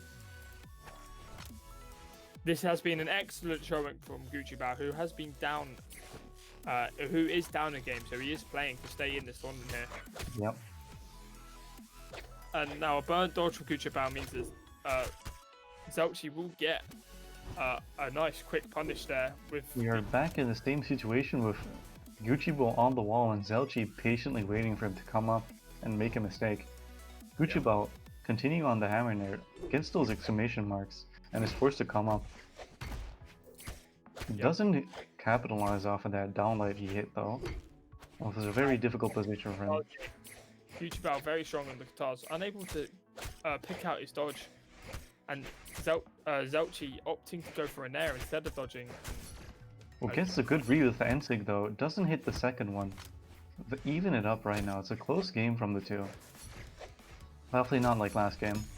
Well, gets the downstick, doesn't have that much force with Zelchi with the N-Sig and completely turning it around there, getting the kill on Gucciabao, who looks so strong on the guitars. Yep. Taking the set, Gucciabao is now out of the tournament with Zelchi going on to fight I'm Llama. Yep. And now we will be seeing Suzu versus My Static here. Both players we've seen just before top 8. In the top 12. Yep, in top 12. And now they will be going up against each other. For the chance to play Pierre, a very strong player. So we saw if I remember correctly, we saw the Teros from my static, and was it the Orion from Suzu, as you can see. Scarlet from Suzu? The level 78 Orion coming back from Suzu. Very high level. Has a lot of playtime on that character. Showing that he's experienced. Yep. Now we are still waiting on my static, and there he is. Our 1-year rookie, making it very far into the tournament already. Yes. So, a level 78 Orion, and the veteran of Asgard 1 coming in with his level 40 Teros. Suzu representing his own country though. I'm fairly certain that's Estonia. Correct me if I'm wrong. That is the Estonian flag. I also have it. I just collect a lot of avatars. And now we will be seeing them. We will be seeing Suzu starting to ban here. Small Haven open, Apocalypse open, and Demon Island open. And Small Haven getting banned though. We've seen it a lot of times in previous matches, but not this time. Yeah, now he's deciding between Apocalypse and Demon Island. It does go for Apocalypse. It's definitely interesting the static doesn't choose to go to Brawl Haven, as he is playing Terrorist, which is a very strong legend on these smaller maps. Yes, but with Lance you can also get a fairly quick gimp if you read a person's dodge or jump, as it only takes 1 or 2 stairs instead of maybe 3. Yep. My static already hitting Suzu fairly quickly with those hammer attacks. Yep. Already putting him with orange. Hitting the side sig. Oh my, and that Nair will kill very early. My static with an extremely strong showing there. Suzu unable to respond to that and just pushing on with the hammer again. No regret. He knows he's taking a stock, but he's just relentlessly attacking Suzu there. But Suzu with the spear able to apply some pressure, but again with this set down 6. My static not giving up though, even unarmed, he goes in relentlessly, not giving Suzu any room to breathe. But Suzu does get a couple of hits with that lance and gets the end stick, not enough to kill yet. It's gonna take a couple of more of that than that. Yep. I believe next end stick will kill, and it does. Yeah, it definitely does kill. Zooming my static outside of the stage. Yeah, Lance here, static, unarmed, as he's just respawned, picking up the axe. Looking for the sidelights and theirs here. Both dancing around each other, throwing out a lot of moves, not many of them hitting though. But Suzu getting a couple of nice moves, trying to get that jump read, but fails to get it. Gets the delay, but miss it. My static dodging through it though. Static unable to connect it now, looking for the stairs. Gets the side stick, kills very early. My static on a big lead again. Yeah. Suzu is gonna have to work very hard to get that back. And now static. On the axe here. His hammer has been very good, but he's choosing to play the axe. Against Suzu, his lance. Maybe we will be seeing a Scarlet swap, as we saw last time. But now... That depends if he loses or not, because it's definitely very winnable. Again, Apocalypse also doesn't have walls that are very far from the stage. Yeah. But and Ensig will kill, and the game is pretty much evened up. Yep. Suzu with the weapon advantage though, so he's definitely in a better spot right now, I would say. Unless Mystic, unless my static can my static appears to be running off, lagging a bit. Yeah, and that will be game 1 going to Suzu. Yeah. Unfortunately for my static, losing that game 1 due to lag. So Suzu will be going up 1 game. Maybe that determines whether we see them stay on Orion, as they did win, but maybe they will swap to the Scarlet. It was still a close game, even if we discount the stock where my static walked off. Yes. So I have a feeling my static, when he comes back, will stick with the Terrace, as he has been doing very well with that hammer. He's very comfortable on it. Whether Suzu decides to join them on that, on the hammer or not. My static has appears to be come back. Yeah, maybe his internet issues are alright now. Let's hope so. Picking the Terros, confident as ever. Not hesitating just because of that 1 lost game. He still has 2 to go if he wants to win this set. And Suzu sticking on the Orion here, opting to opting to stick on the Orion and not swap to the Scarlet as we've seen them do before. And I believe so. We have Apocalypse banned out this time. And Mammoth left. I wonder if we're gonna get a small Brawl Haven as we do. Very popular map, and yeah, let's see if one of them can get an early kill or two. My static can be very strong on this map as Teros does kill very early.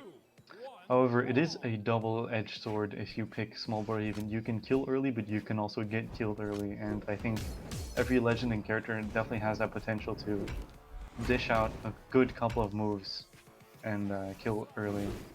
Yeah. My static though, getting a good couple of hits on him with that Seer D-Sig that he has shown a couple of times before.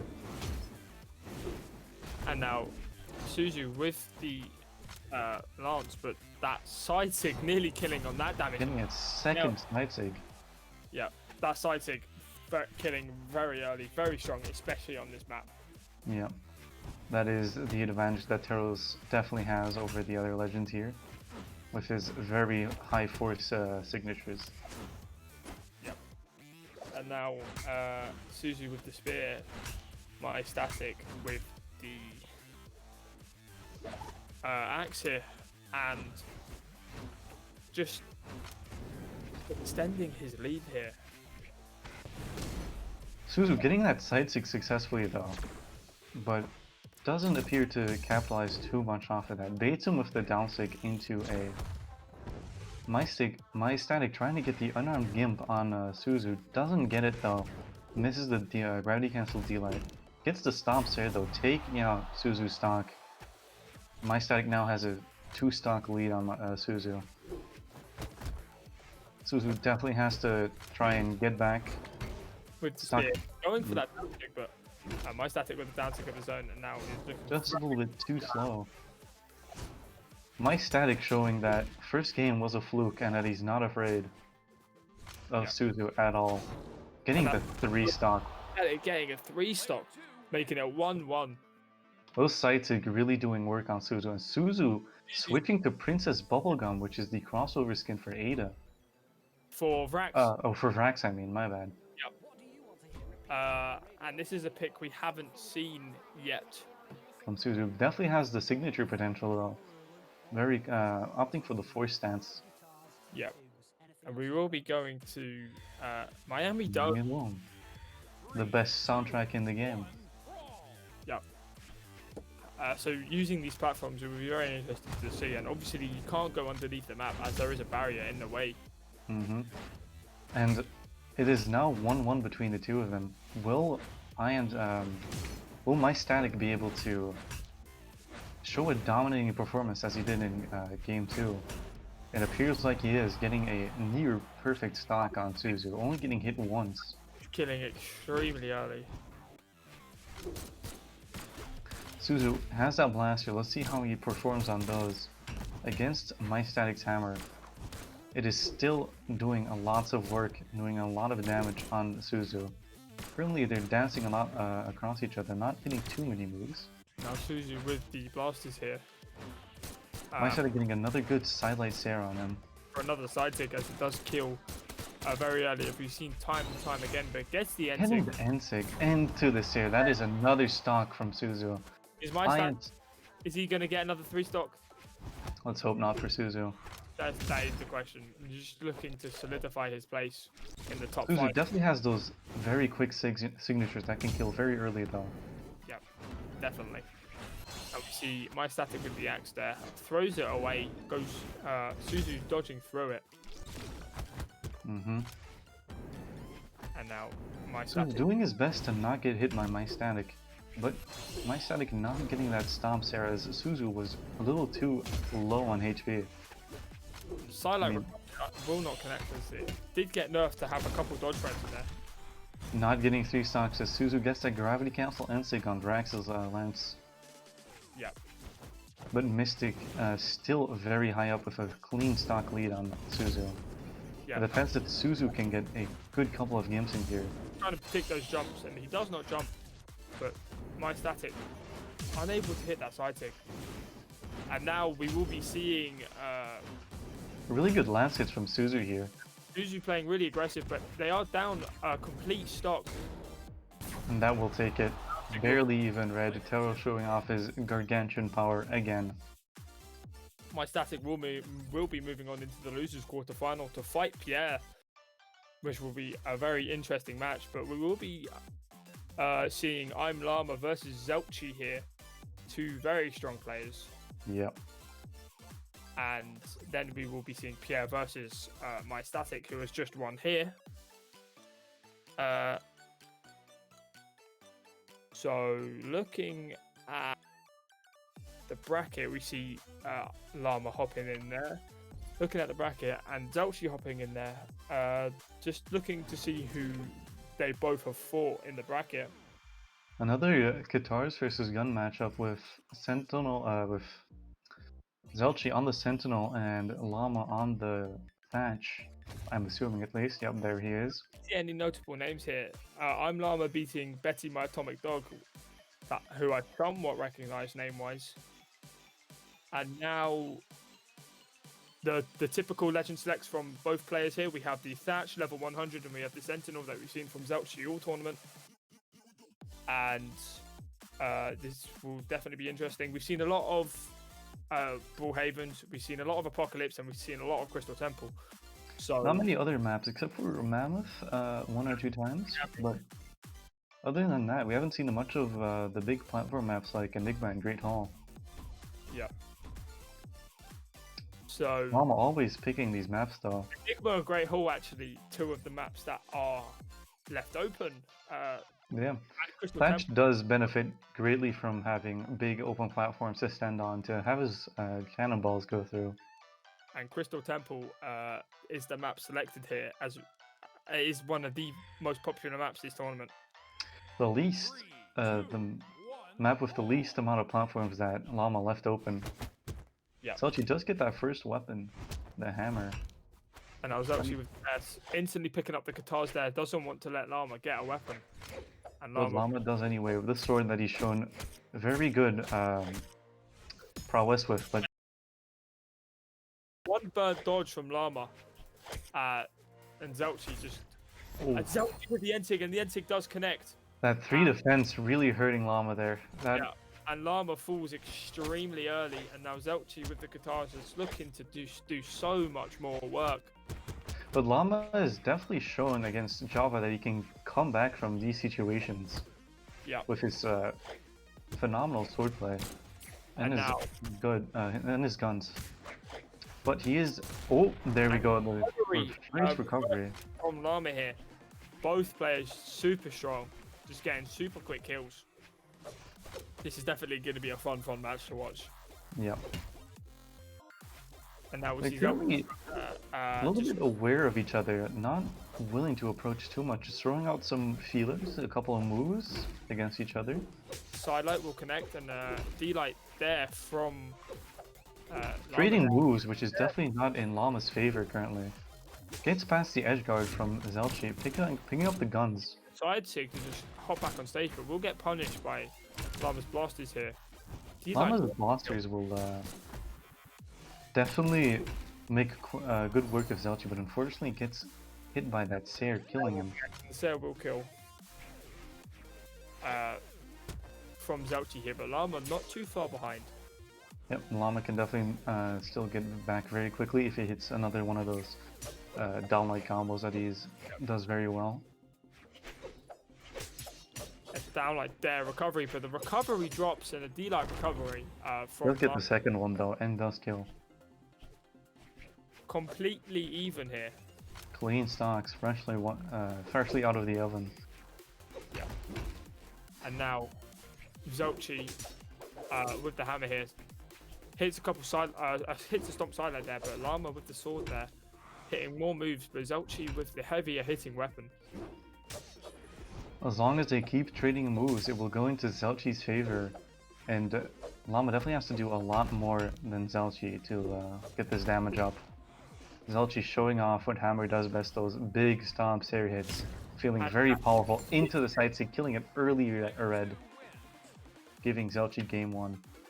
Zelchi takes game 1, and even though Llama has that BCX finalist, quickly going to small Enigma. That's a change from Zelchi. Actually, this is the first time we've seen small Enigma. But even though Llama has that BCX finalist 2020 title, Zelchi's not letting that phase him, and Zelchi just playing to the best of his ability, taking down Llama in game 1, moving on to game 3 here. And this is still the best out of 3 situation, so if Zelchi takes this, he does move on. Yep. Llama does get the first couple of hits into the match, and they are dancing around each other again. Yep. Zelchi gets that from Llama yeah, D-Light side sig, as he showed before, doing a lot of damage, but Zelchi opting to switch over to the guitars. Yeah. And now Zelchi just playing it careful because he is down on the damage, so one good thatch sig and I could spell the end of the stock. Yep, and like that just happens. Sig, will take down Zelchi not managing to time his dodge correctly. Yeah, very early. This is different from most of the games Llama's had. Usually he loses the first stock and then quickly gets back up by cleaning up the enemy stock. Yeah. A nice little double hit from Llama there with the double nair. A good down sig read from Llama. Down sig. Doing Zelchi dirty with those sigs. Like will connect, and Llama just realizing that he has no other options and just gliding off into the kill box. Not risking getting edge guarded by Zelchi. Yeah. They are dancing around each other as Llama tries to get a weapon and does successfully pick up the sword again. Zelchi is gonna have to be careful against the dangerous sword moves that Llama puts out, as we're seeing right now. Yeah, and now Llama with the sword here, just doing so much work onto Zelchi.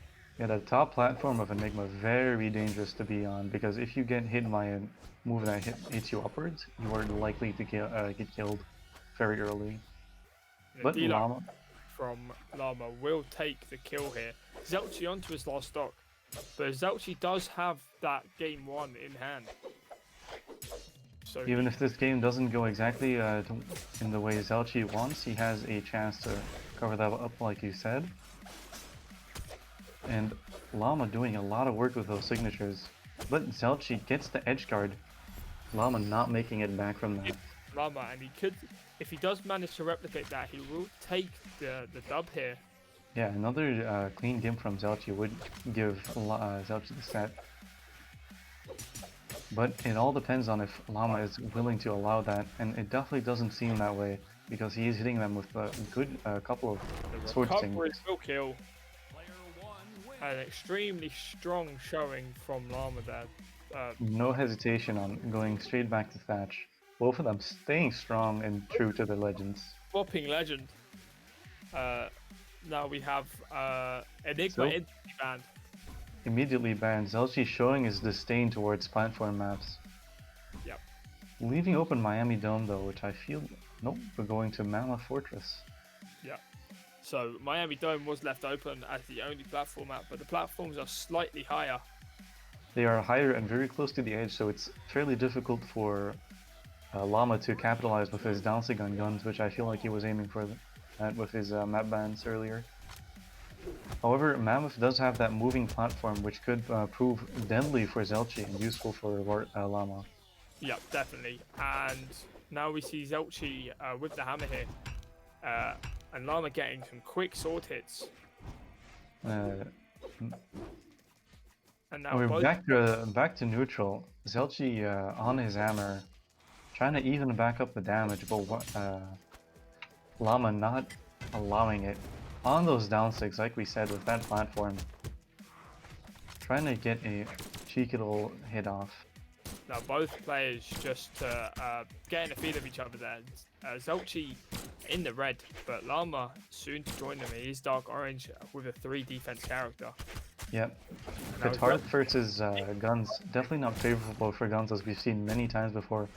Exchanging the weapon throw, however, Llama was lower on HP and lower on that defense, so he got thrown further away from the weapon, allowing Zelchi to get that kill there. And now we see Llama with Zelchi, sorry, with the slight lead, but Llama picking up the sword. Llama in a situation that he's known all too well, where he's down a stock with the opponent being very dark red as he quickly gets that kill, eating up the stocks, barely damaged. Very nicely done. Yep, and now we see a D-Sig there from Llama, and now Llama taking the slight lead. Yeah, Zelchi not reacting to that D-Sig, just taking it. Getting a good gravity cancel stops here, but Llama quickly responding with that side sig, hitting Zelchi into the orange offstage. Doesn't get too much more off of that, but definitely a good head start for Llama. And an N-Sig from Zelchi, unable to connect. Misses the punish with that gravity cancel side sig, a bit misplaced. That was lower. Llama would have been dead there, pretty sure, because Katara's side sig on Sentinel is very powerful. D-Light will connect. Yep, getting that successful edge guard from Llama. On the guns, trying to space Zelchi out, making sure he doesn't come close to him with those stomps. Yep, and the stomps there won't kill, the weapon throw won't kill. Llama looking to make it back, but Zelchi hitting the unarmed Sare there. Llama realizing it wasn't possible to get back, so just opting to get it over with quick and going into the kill zone. Yep. Couple of unarmed hits as he gets that weapon back. Yep, and now Zelchi with the Katars here. This game is very close, and remember, it is a game 3, so... Yep, whoever wins this wins the set and goes on to be fighting, I think it is... They will be fighting the winner of Pierre and My Static, yeah. And it is a very even game. Both players orange here. The side sig unable to connect. And Zelchi with the Katar Nair. And now Zelchi looking for a quick read here to get the kill. And now Llama with the set. Zelchi's recovery is cut out, but unable to hit that there. And now Zelchi has unarmed himself. And Llama... Very close. Llama missing that D-Light though. Very unfortunate for him. Now Zelchi has the hammer. But look, wonderfully through that down tick and gets the stomps there. And Zelchi taking the set. Into top 4 here. Very well played from Llama. We saw some great sword kills from Llama as he danced around his opponent with those weapons. Very well done, and congratulations to making it to this point of the game, the tournament. So now Zelchi will be moving on to our top 4, and we will be seeing Pierre versus My Static. My Static on the Terrorist, Pierre on the Rayman, if they do keep their picks. And we are waiting for them right now. I'm curious to see how this tournament will pan out. I don't know much about the NA scene, so it will definitely be a surprise for me to see who will come out on top. Yes. So just waiting for them to hop in. My Static, if we're looking here, I can't remember who took down My Static into losers. We did watch it, but my brain is not being friendly. It was Java. So Java taking down My Static, and was it Java also Simba taking down Pierre? So no correlation between these two here. So this will be definitely an interesting match to watch. We are now waiting for Pierre to enter the lobby, but it doesn't appear he's here. Yep. And if I look to see who My Static has fought, My Static has... If I open up his stats here, My Static has fought Suzu, and he's 2-1 Suzu as we've seen on stream. He's 2-0'd a player called Flump for top 9. He lost to Java, which we also saw. But getting back into the match right now, we have Pierre on the Fate and My Static on his Taros, leaving open Brawl, Haven, Apocalypse, and Demon Island, very popular bands this tournament. Going back to Brawl Haven, hoping to capitalize on those very damaging Taros 6 as we've seen the last set of him. Yep. And now we see Pierre on the Fate actually. With the 8-4 stance, I think. A 7 or 8 force. Yes. Very damaging, especially for Siphon Orb. Orb very strong this current meta. First time Fate in this NA side of things. We saw Fate a lot yesterday in the EU side of things. Yeah. With First the, time we've seen Orb or Scythe. Yeah, you are correct.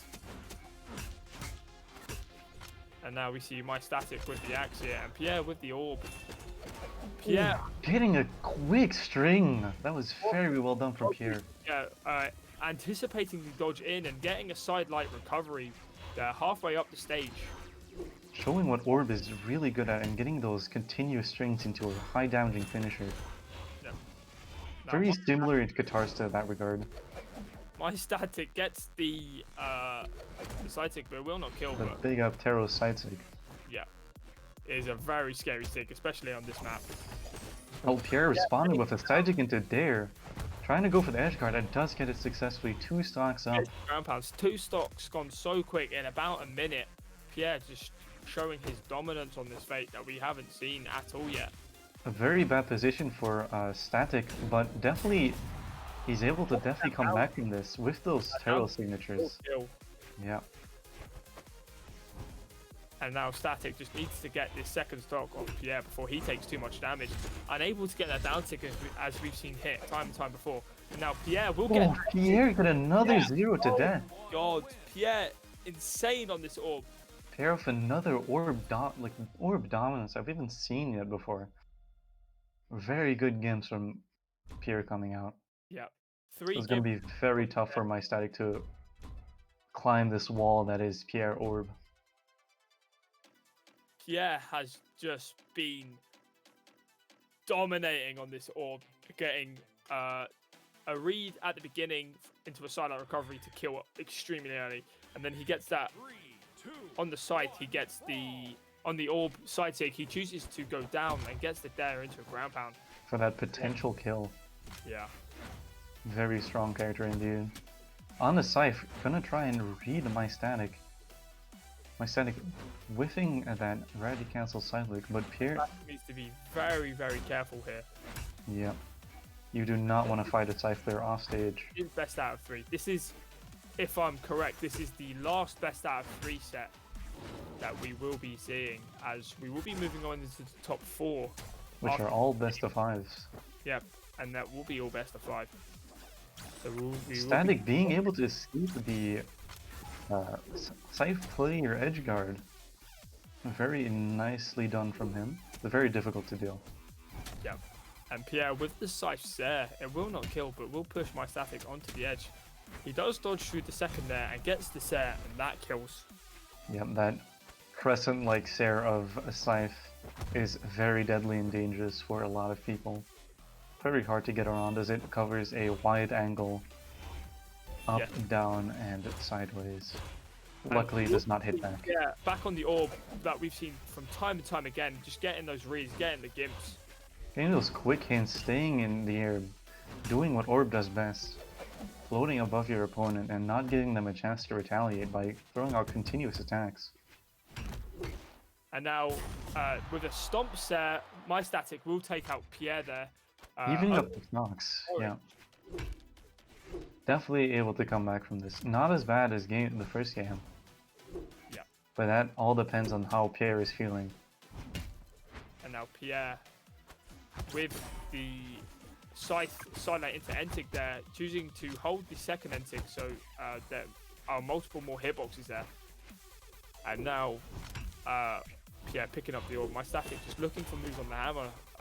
Sidelight there. Sending him off stage, the end light killing. A lot of force from that. Always unexpected. Yep, and Pierre just unstoppable on the orb here. Just continuously throwing out moves, not allowing my Static to get any chance of coming back from that. Yeah, my Static just unable to cope against Pierre's Fate here. Continuous attacks against a slow character like Taros, it's definitely difficult because you do not have a chance. Orb. Pierre showing off his prowess with Fate Sig again. Choosing to reverse that set after the Nair and then hits the N-Sig. But that side Sig will kill, and Pierre is on his last stock. My Static definitely does have a good chance of killing Pierre here with those very damaging hits and Sigs. Yeah, but Static with the hammer here, He does get that down sig and starting to rack up some damage there. And Pierre Yeah, putting Pierre into orange. Not get kill percent, but a couple more good hits could do it. does push him off to the right here with the side light on unarmed, and now Static with Pierre gets the gravity cancel side sig.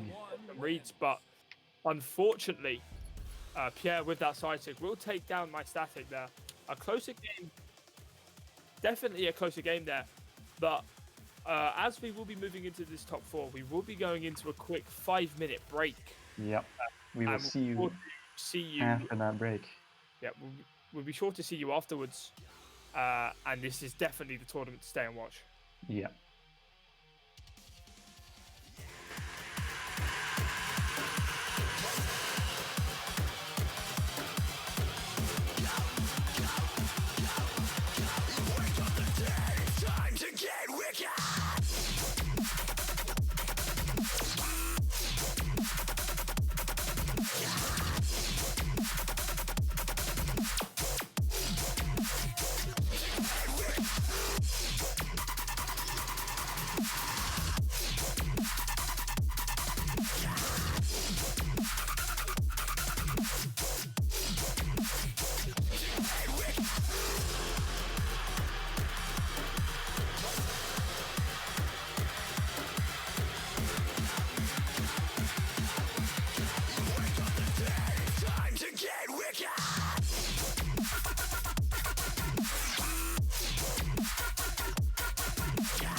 What Hello. up, everyone? We're back. Yep. We will be going straight into winners finals here, and this will be Simba versus. Is it Java? I think it's Java. I've lost my bracket. Yep, Simba versus Java. Yep, Simba versus Java here, and then we obviously have Zelchi and Pierre in loser semi-final there, and that will be our top 4 for you guys. All games from now are gonna be best of 5. Which will be very exciting to see. We haven't gotten that yet. Many chances for comebacks as well. Just waiting on Java to hop back in. Java playing the Sentinel, Simba on the Hattori. It appears Java was playing a ranked 1v1. So we see Java took down I'm Llama in the winner semi-final. And then we see Simba take down Pierre in the other winner semis. And then Zelchi did take down I'm Llama, and Pierre took down my static there. So they were all very exciting games. Yeah, it was very fun to watch and commentate on as well. So we see, if I check the brackets here and just look who fought who, we've seen, and talk about the legend picks as well. So we've seen the same legend picks from both Java and Simba, and we have also seen the same legend picks from Zelchi. But we have seen the Rayman from Pierre, and we have also seen the Fate from Pierre. The Fate very strong against Static. Yep, getting those clean games. Yep. And so if we look at it here, if we look at both Simba and Java, if I open up my brackets, so we have seen Java take down this tournament. Java has taken down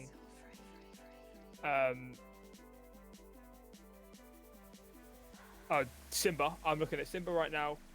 We've seen Simba take down Official Drago, Sick World, Ice U, A Surge, Demonic, Echo, who we've seen previously, Pierre, who we've seen previously, and now he's against Java, who's just hopped in.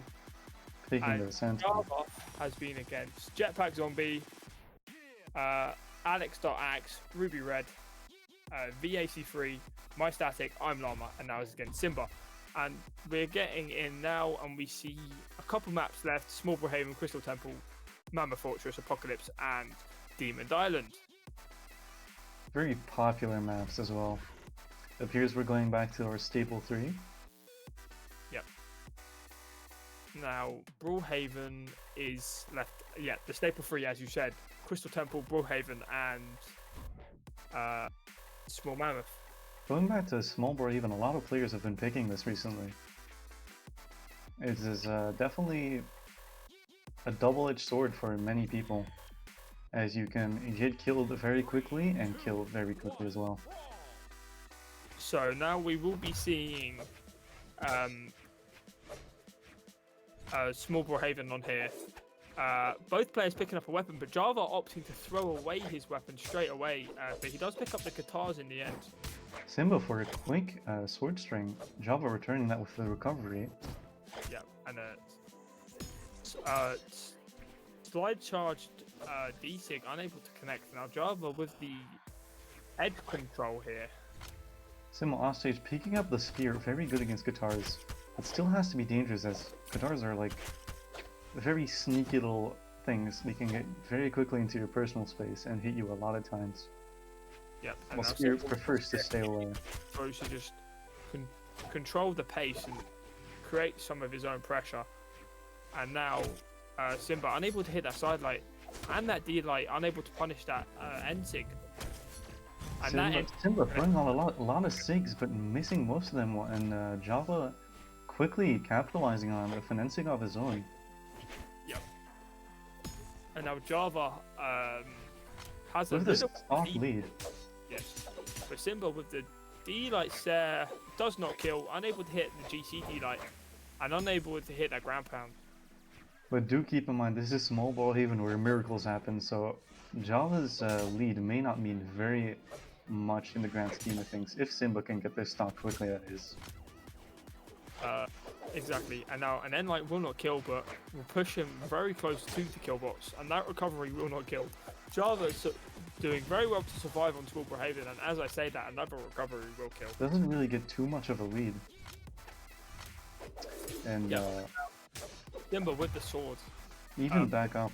Getting up this game. Simba going for the ground pound, but Java completely above him is able to evade it and pick up the weapon for stage control. Yep, now Simba with the sword here and Java with the hammer. Pretty much even damage. A Stomp Sare will move the game into Java's favour. Another Sare bouncing off the wall there of the stage. Not allowing Simba to touch at all, getting a quick kill. Putting it immediately into Java's favour again. Now it will depend on Simba if he can get another quick stock, which it appears he will do. If he gets this edge guard.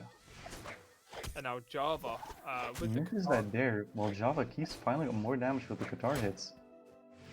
Gets the Sare against the wall, is not enough to kill Java. And now Java just playing very safe there, but does get hit by the Sare as he was peeking. A similar situation to the as the second stocks.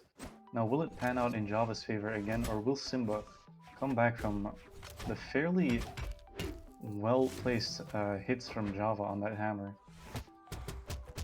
Yep, and now Simba with the unarmed here. Not afraid to go in against that hammer. Not letting Simba get a weapon, and that dodge up read recognized by Java as he hits in there, but Simba managing to come back on stage there with the Getting that ground pound, very scary for Simba, as one wrong move could spell death off that stage. Yeah, and now Java with the spear here. I mean, Simba getting a couple of pogo sticks on Java. Yep, and now Simba playing very, very careful. Simba with a slight damage lead. Not much interaction between the two right now, as they are For the both. D-sig, and Java goes for that even, and Simba unable to punish it. Both close to kill percent, a couple more moves, and could spell the end of the game. Getting a successful bouncing. Simba not low enough though. It will not kill if Simba swaps to the other side of the stage there. And does get back up and getting an extra recovery as well. Very dangerous for both players. He does have stage control there with the guitars, and now that Sare will kill. That Sare clips probably pixel perfect Sare there, and Simba will fall, and Java will take game 1. Do keep in mind this is a best of 5, so there's not much on the line yet. But if Simba manages to take another game, it will be very dangerous for Java. And he will have to try his hardest again. We're going back to small Brawl Haven, no hesitation from both of them. Going back to the map they think is best. No legend swaps either.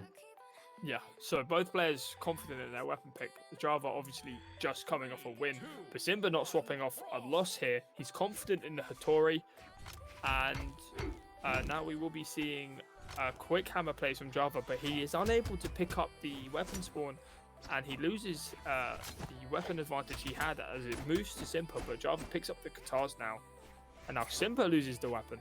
And Java with the weapon advantage, but no longer as they both are armed now. Simba with the sword, Java with the guitars. A couple of off-stage plays, nothing too crazy yet. Oh, Simba going in with that sword doesn't hold the ground on a little too long. Playing extremely well. Java unable to hit the nair and does fall, and Simba with the shrug taunt. Yep. Telling him he does know what he's doing, and that will result in the stock lost. That is very dangerous with guitars if you go for plays like that, because you can quickly fall to your own death.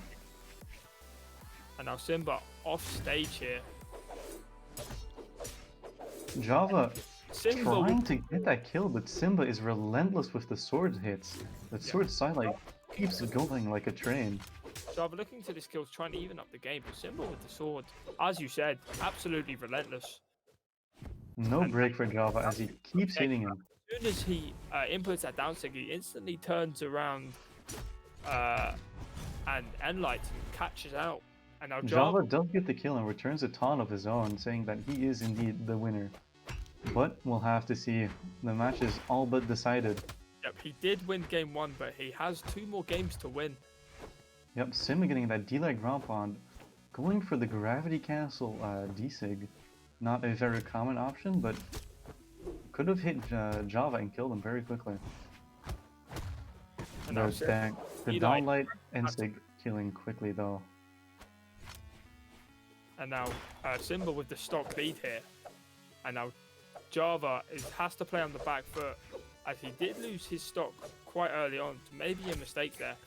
But if that cost him, it cost him. But he hit there and instantly gets that back. Nice. That's what he was trying to do the first time around. Yep. He managed to do it this time. Risk averted, evening up the stocks and damage. Playing off that right edge again has been a very popular spot for both of them right now. Not willing to stay too much on the stage. Katars here has the advantage. Ooh, Java getting a good hit off. Killing himself again, this is very unfortunate. Unfortunately, fools. Java playing way too aggressive there, going down when he doesn't have to. Two accidents. Simba will take game 2. It will go 1-1 there. Java unfortunately SDing twice there, it would seem. But Simba will be taking that. Now it turns into a best of 3. Who will win this? It is a best of 5. Yes, but they have both won a game, so it's 1-1. Yeah. So we will be seeing both players need to take two games, and we could be seeing a best of 5 situation. It is quite close between these two,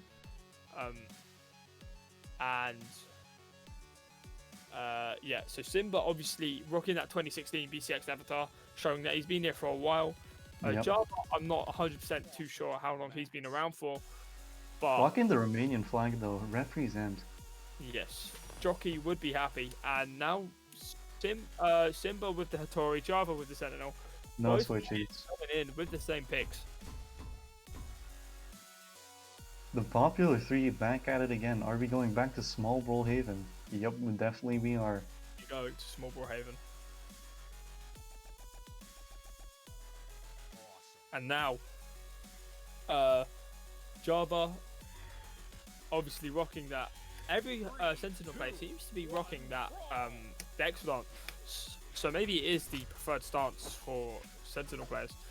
And Simba probably switches or something around for their weapons, maybe, or SIGs. But Sentinel SIGs are fairly long in their recovery time, so I'm assuming it has to do with that. Yes. Trying to shorten up that thing again. Back to the right stage. Oh. Doesn't touch. Simba this time killing himself instead of Java.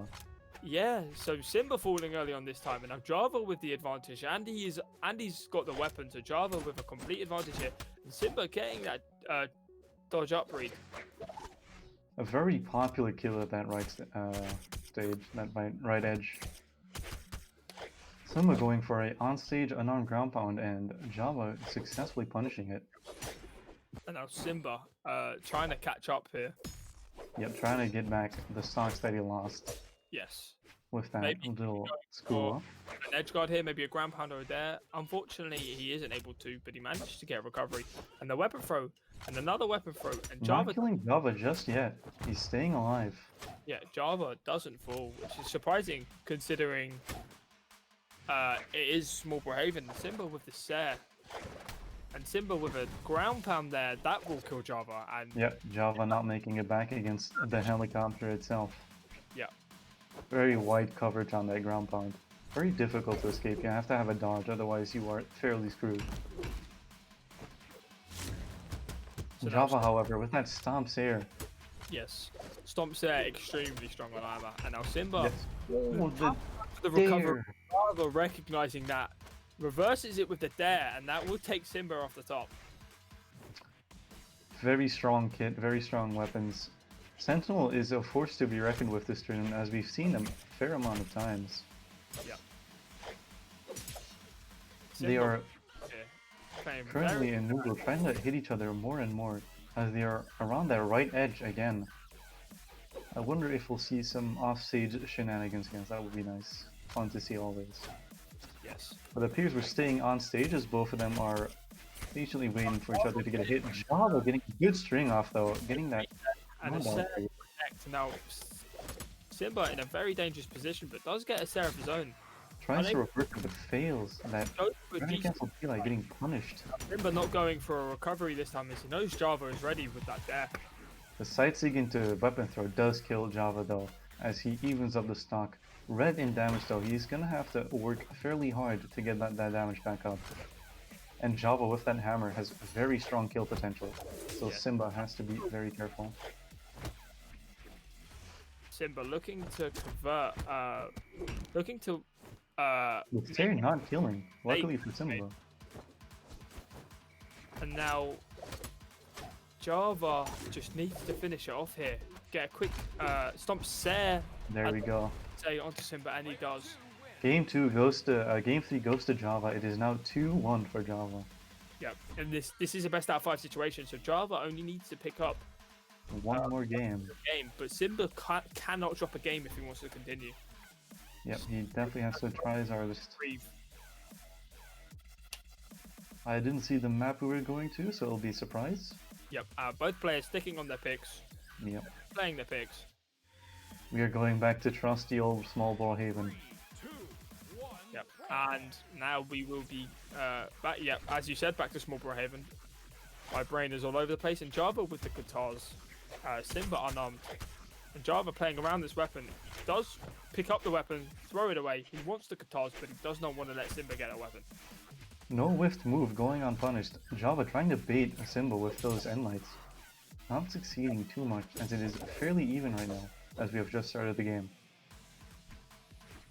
They're kind of waiting each other out, seeing what the other will do and how react. This is an important game for both the players.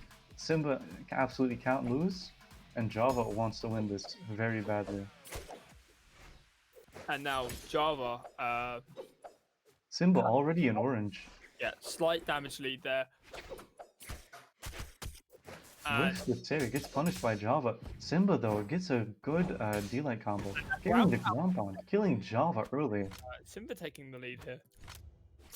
Hoping to turn it into a game 5 situation. Java's charging up that unarmed side sig and getting it. Unarmed side sig, hit him with the haymaker. And now Java with the hammer. If he gets a stomp there, Simba is gone. Beautiful hammer skin by the way. The Rose of Death. Yes. And now Java. That's a perfect spot dodge with Doesn't get the recovery, does get the nair though. Not enough to kill yet. Simba surviving so much here, and that nair will kill. Evening up the stocks, not too much of a damage lead for Simba. A slight one though, but is enough to be able to make Simba some good plays off of. The damage lead that you just mentioned with the unarmed, and now the spear. Coming out, trying to get that egg drop, not being able to hit it though. As Java is quick on that dodge. Now, with the weapon throws there. Ooh, no! The top of... Simba fall here? I think Simba falls here. Yeah, the bottom of the stage really ruining Simba's ground pound there as he was moved slightly to the left. Blocked Simba from getting that ground pound as it moved into the side slightly, and then Java was able to turn that around with his double recovery on hammer. Recovery. The star is not wanting Simba to get that stock. Oh, Simba falling to his death again, and this Java takes that 3-1. Goes to Java. Very well played from both players. A lot of missed jumps and plays here. Lots of deaths. So with that being said, Java is now moving on to the grand finals winner side, and who we will be fighting will be decided between Zelchi and Pierre and Simba. Another exciting match coming up. Yeah, very good players as we've seen.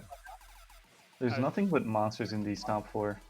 Yeah, this is top 4, and the winner of this will then move on to top 3 against Simba, and then the winner of that will move on to the grand final. So to fight Java. Will Simba get his revenge? That is the question. Looking for his revenge. I'm just going to see who did Java knock down any of these lot. Zelchi. Pierre being very threatening though with that fate. Zelchi in top 12. Pierre did 2-0 Zelchi. So this could be Zelchi's revenge. But Pierre is definitely a very vast wall to come over with that fate. We saw him against Mystic with those, not Mystic, Static, again with those very good orb strings into kill very early. Yes. We're back on the trusty old small ball haven. Pierre picking up the weapon very quickly, but very fast weapon spawn right on Zelchi. Yeah. Immediately hitting the down stick as well. Zelchi with we've seen Pierre's fate once before, as you mentioned. He has been playing Rayman, so maybe on Lost we'll see him swap to that. I don't know, it's looking very good for Pierre right now. That orb is definitely doing him justice, and he's doing justice to orb. Not allowing his opponent to get any leeway in the stocks as he takes clean stock almost. Fate. He's really showing his true Magi mind here, but Magi placing, I believe it was third last tournament. Let's see if Pierre can do better than that. He might match him. He's got to beat Zelchi first. And but Zelchi taking that stock back with the stomps there. Pierre will definitely want to get the stock quick with the Scythe, putting him off stage. Otherwise, Zelchi will be able to do a lot of damage with those. Perfect spot dodging that extended. Extended perfectly. Side tick. Not afraid to get in Pierre's face with those 6. Pierre dropping that side wipe though, that was unfortunate for him. Yep. And now Pierre to that end tick, unable to connect the end tick. Gets punished by an air, but quickly Sarah's back. Zelchi getting that side stick though, killing Zelchi, getting a fairly big stock lead as he is only on orange. Yes. And Scythe is able to reverse that very quickly. And it's interesting to see Pierre go for these end ticks, as I know two prominent bait players that I'm close to. One who came second yesterday and one who came third. I know Fry loves to go for the GT N6 and the N6 in general, but I also know Magi isn't really a fan of N6. Well, to each their own, I guess. Pierre definitely does seem to enjoy them. But as Zelchi does take the stock of that end light. Yeah. Now, both players on one stock here. Zelchi looking for the revenge on Pierre. You're getting that quick side stick though. Zelchi off stage against that guitars. And now Zelchi pushes Pierre back on stage with the recovery. Very scary for both players as they have both have prominent offstage wielding weapons. Yes. Scythe with the good strong games and Katars with the very strong edge guards. And now Hammer, especially with the recovery and ground pound. Yep. I wouldn't want to fight any of these weapons off stage. Pushes Zelchi towards the very high kill percent, and that D-Light will kill.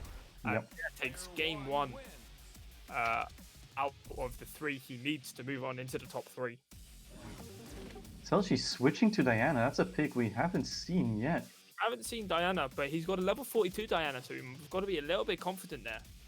On the color brown, also not a color you see often. Yep. And I wonder which map we shall go to this match. Yeah.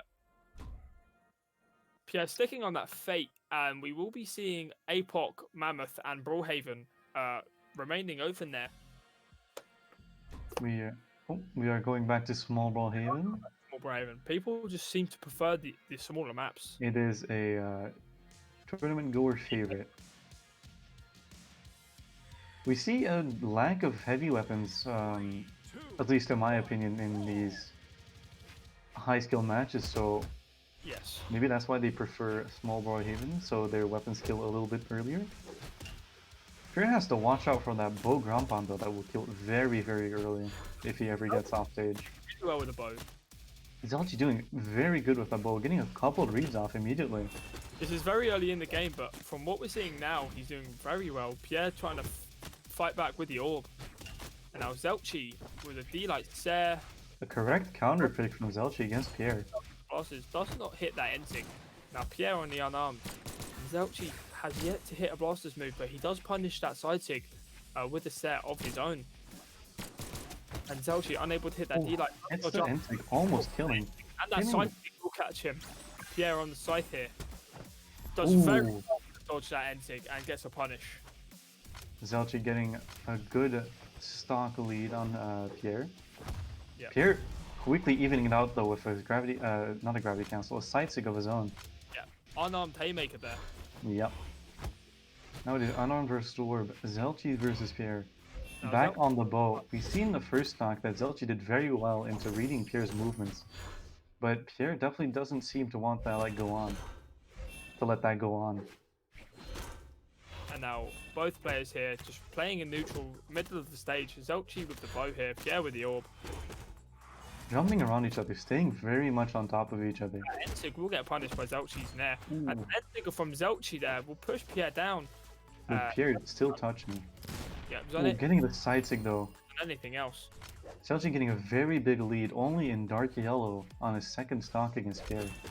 Yeah, and now Pierre looking for that Ensig does not connect. That would have definitely taken down Zelchi's stock. But Zelchi gets a small punish there. Yep, Zelchi off stage against Pierre on Orb edgeguarding, very scary, and gets the ground pound, evening it up very nicely. Not much damage taken from Pierre there. Yep. And now Zelchi has the weapon disadvantage there, as Pierre does have that sight. Now Zelchi picking up the blasters there. Pierre being able to move in the dead space of that blaster's side light. And Yep. now Pierre trying to go for those side reads, not getting too many of them, but getting a good couple of hits in. Zelchi on those masters, Zelchi may be looking for the getting a couple dares. yeah, Picking and the bow back up, but getting the Ensig as well. weapon throw, unable to connect in that ground pound. Zelchi takes Zelchi game winning. 1-1 situation. Very close games from all our competitors here, which is nice to see. Yep. Now Going Demon to Demon Island, that is a first time, I think. Yep. Here- I think a couple Demon Islands, but I'm not. They're very disguised here with that dark color scheme. Can be hard on the eyes to see, especially when they're on stage like that. Yep. And Hopefully now the purple accents Pierre picking up the orb here, just playing against Zelchi's guns. skin, and now Zelchi with the blasters. Zelchi's bow definitely the stronger of the two that we've seen. Yep. But And we see- definitely showing he has his blasters as well. Opting to go for the bow instead, dodging that side stick beautifully, jumping over and doing a sayer. And now Yeah, they're Zelchi jumping around each other. Pierre getting another side stick. big. Doesn't Maybe throw him Pierre- down. Ensig. He does go for the Ensig, but it does get cancelled out, and he goes for another Ensig, and that does connect. And because it was slide charge, it definitely had a lot more force, killing Zelchi fairly early. Pierre definitely has a nice lead now, but they've both shown that a lead may not necessarily spell the end of the game. Yeah, with the GC Ensig, He's definitely capitalizing on the fact that, bread and butter for blasters. yeah, He gets an Ensig of his own. that killed very early. I'm surprised by that. Wow. Yeah. It did kill relatively early, especially on Demon Island, but Zelchi, with the bow here, he's looking for something. Trying to get a couple hits in. Not Pierre getting that unarmed side stick again, Yeah. showing that he's A lot of definitely not afraid to do it. now, yeah, with the orb has that weapon advantage. A Zelchi- full stock lead. And like, This is gonna be very scary for Zelchi. He's gonna have to try and get a good amount of damage in and not get hit himself. Maybe another Ensig into an edge guard will do a very good job. and now we will be seeing Pierre with the orb here. You can see Zelchi trying to go for a couple of gravity cancel sigs, especially that down sig, but Nope. Pierre canceling it out every time. Players going for a signature. They do intertwine, but none connect. And now Ooh. Zelchi blasters. He does have to use that Pierre blaster. in perfect position for that D-like ground pound. Be like ground pound. Yep. And we will be moving on to a game 4. 4, yep.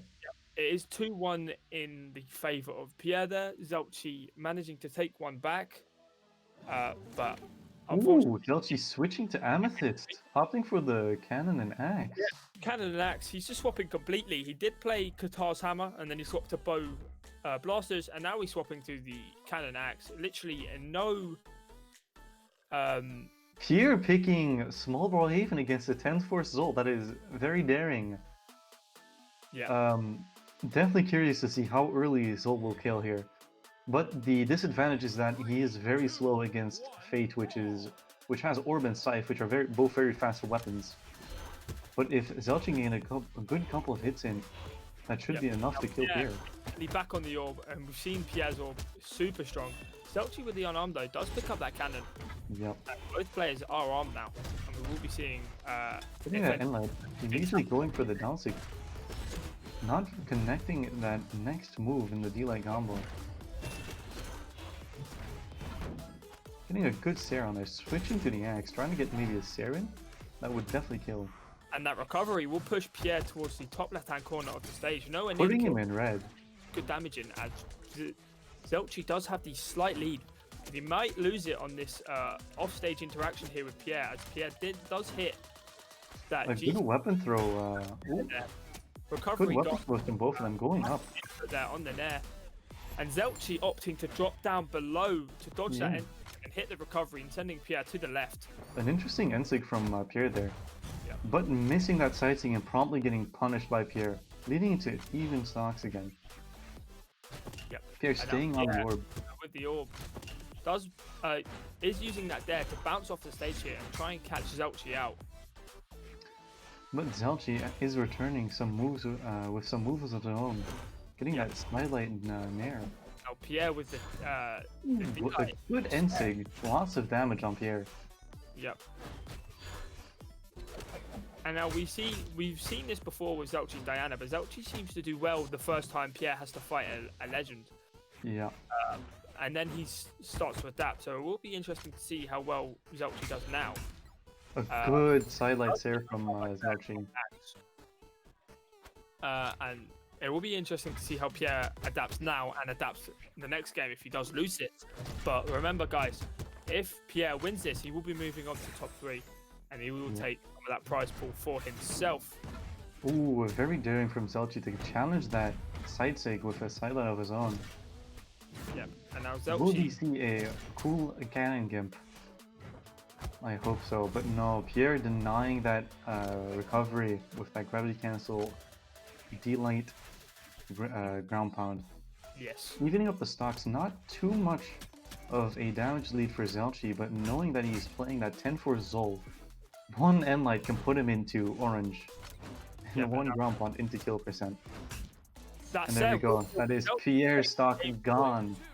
This is our first situation, and this is going to be very interesting to see how Pierre reacts to Zelchi doing exactly what you mentioned by switching up his characters and in turn his playstyle, not allowing Pierre to get too comfortable and adapt to what Zelchi's doing. We did see Pierre swap to Diana and then win, and then when he played Diana again, he lost. And then we saw Pierre swap to Amethyst and win. But this definitely shows that Zelchi has a wide repertoire of characters he can pick from, and is always unexpected to what he'll play. That's a very scary opponent to fight in a tournament setting, because they can counterpick and counterplay. Yeah, and now Zelchi locking in first, and he cannot swap off Bodvar once Pierre locks in. Pierre going for the Taros. Lots of character switches from both of these players coming in this tournament. Yep. Pierre obviously starting off on Rayman, swapping to Fate, and then going to Taros now. And Zelchi just swapping all over the place with many different weapon combinations. Yep. So now we will be going back to Small Ball Haven. Pierre will be on the Taros. Pierre will be killing very early, but Zelchi will also be killing extremely early. So this is the battle of just two big, heavy-hitting boys. Yep. 2 hammer players, a sword, an axe. This is going to be prime time killing on orange. A good side stick from Zelchi there, doing a lot of damage to Pierre immediately. Yep. And now a partial Russian Mafia there, going D-Light recovery. Ooh, tries to get the Ensig. I don't doubt that would have probably killed in this map, but... killed. And now Pierre looking for a side stick, unable to connect it, and now stomps there. Another Ensig from Zelchi in a fairly weird position. Pierre going for the salute taunt, but... Is that the salute taunt? I don't know, it's not the salute taunt. I don't know. And now a recovery hit by Pierre there, by Zelchi even. My bad. And Zelchi's now looking for a quick kill there. And Pierre... It's the side sig, hitting Pierre for a out sec, of bounds. get hit by that side signature there. Now it's fairly even. Zelchi only on yellow. That can quickly turn around though. As Pierre gets a good couple of axe dares in. From Zelchi. Does get hit by the Serre from Pierre's Teros. Doesn't dare go down against a hammer player. A smart move, if I say so myself. And now Pierre just looking for maybe a Serre, and he does hit that Serre.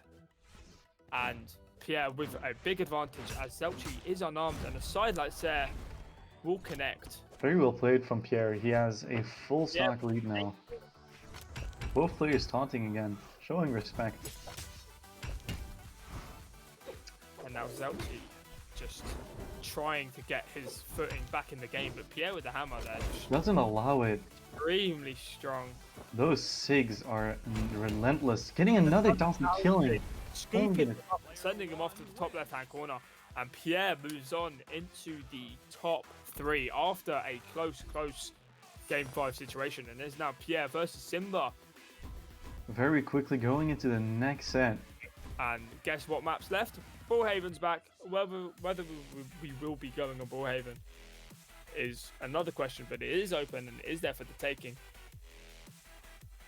Pierre on that fade again, not sticking to the Teros that he won with against. Going back to the fate, Simba with the Tori, we will be going to APOC. So not small Brawlhaven this time. Yeah. And now Pierre Fate. We've seen his great orb gameplay. We've seen a lot of orb gameplay this Love and War. Orb definitely seems to be a very strong weapon, and we've seen a lot of good Hattori gameplay throughout both Love and Wars as well. Simba showing immediately off that good gameplay by denying Pierre that weapon and spacing him out beautifully with spear. Simba goes for a D-Light Nair instead of a D-Light Serre, and D-Light Nair obviously being, especially on low damage, is a very good string starter, as you can go into a recovery afterwards, or a Serre, depending on which way it It allows for much more options than a standard D-Line Serre. Yes. However, both players are keeping it close. Pierre slightly in the damage, Simba slightly in the damage lead. Pierre's gonna have to try and get that back up and maybe get a quick signature. Recovery there, trying to kill off Simba, trying to kill off Pierre even, and Pierre gets a down sig.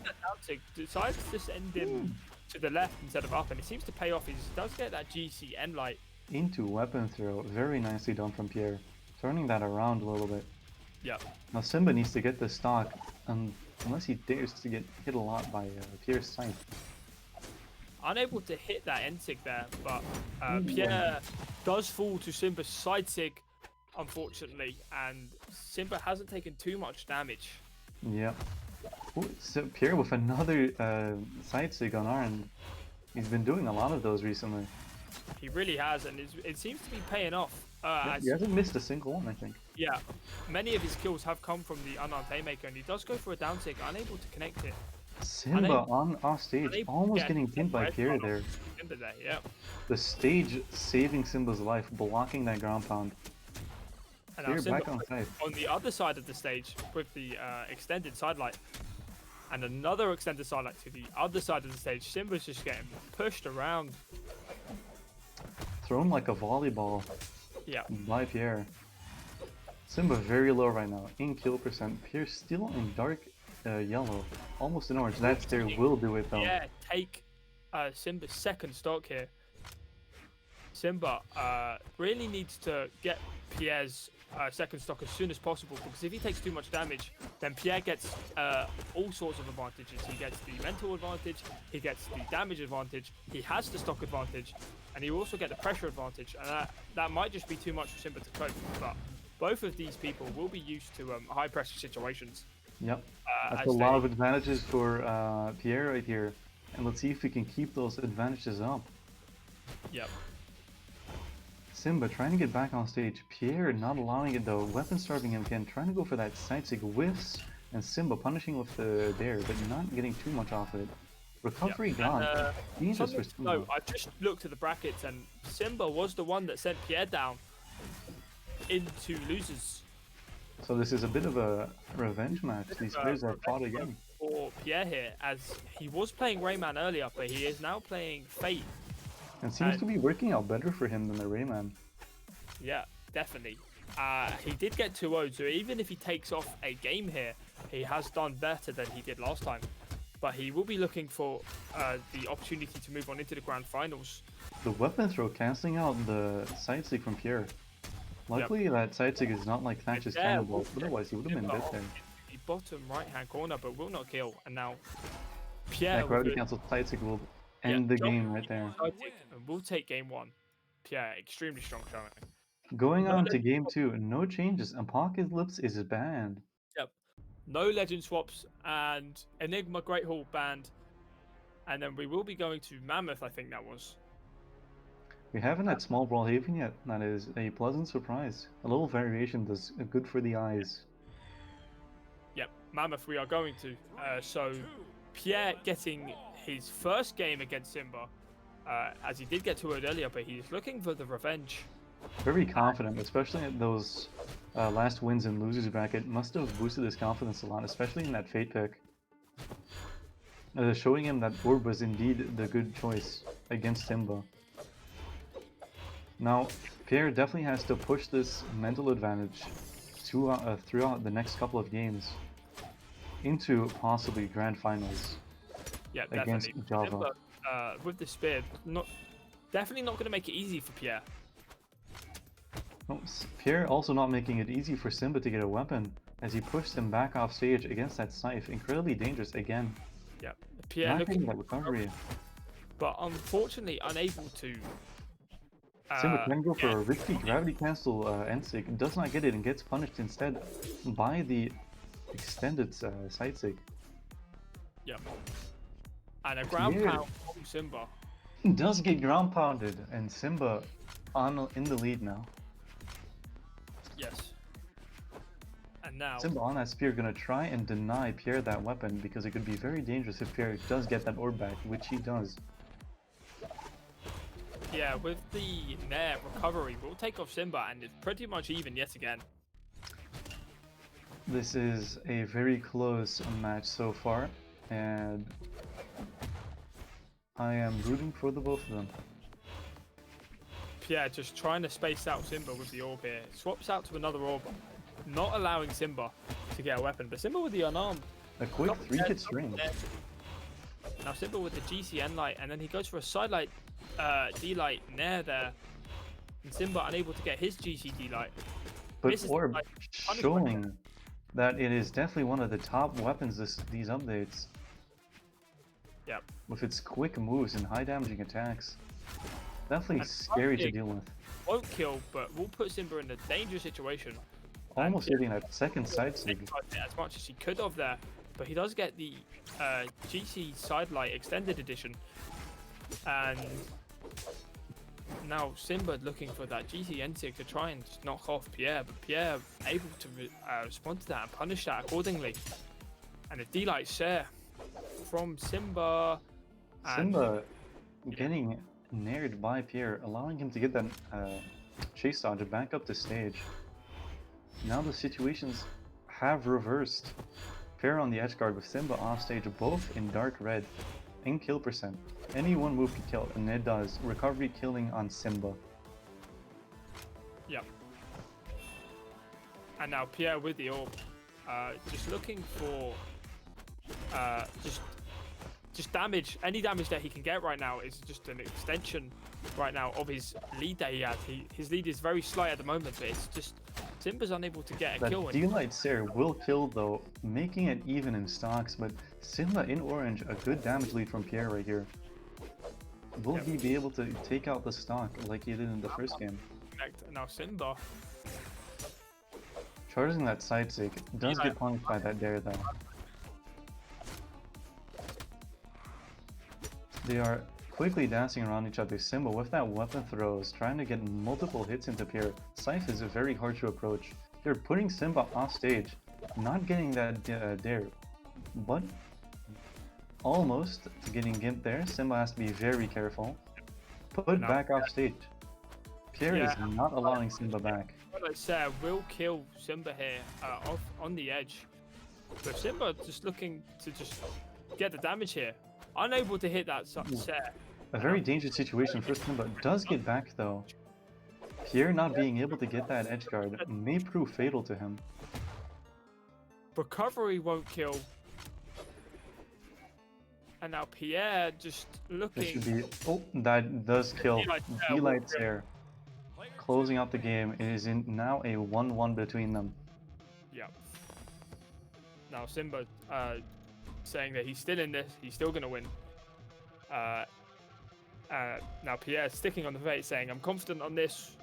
Mobile even being banned. Wow. We haven't seen that in a while. Only Java has banned it so far. Yep. But so we still have 3 of the most popular maps: Apocalypse, Small Mouth, and Demon Island. Yep. Going into the most average map itself, Mama Fortress, it has everything for everyone. And now, and Simba, no weapon swaps. I wonder if we'll see a character swap even. I doubt it. These players both seem comfortable on their picks. Unless Pierre gets... Yeah, maybe we'll see a swap from Pierre, as we know he has a Rayman and a Teros. Yep. But he has lost on that axe against Simba 2-0 before, so he has to be careful. Unless he is absolutely certain. He has done better with Fate so far. Yeah. Being able to take a game. And doing it and being very close in the second game as well. Both players are definitely not slacking. They definitely aren't. And now Simba with a side sig there. Recovery. Nice play, side sig. Touch. Doesn't get ground pounded there. A nice nair blocking that off. Pierre is looking to be in a slightly dangerous situation as Simba be like ground pound there. A quite misplaced NC from Pierre there. Simba was standing on top of him, waiting like a hungry shark. Yeah. No room for Pierre, as Simba makes it incredibly difficult for him to get back. And now Simba with a slight lead here on the sword gets that side light into a recovery. Back off stage as Pierre will have to close off this quickly because Simba can do a lot of work with that spear. Eli's there. Ensig maybe to use as a bait as it was nowhere near. Get the wake up slide line into Sayer though. Ooh, a good recovery, gravity cancel downlight Sayer from Simba. Putting Pierre into the red, losing his weapon almost in kill percent. But he will punish that gravity cancel downsig with an ensig of his own. Yep. Pierre has to be careful though, he has to play very carefully and also aggressive at the same time because Simba has the advantage here in damage. If Simba gets this stock, Pierre's chances go down by a lot.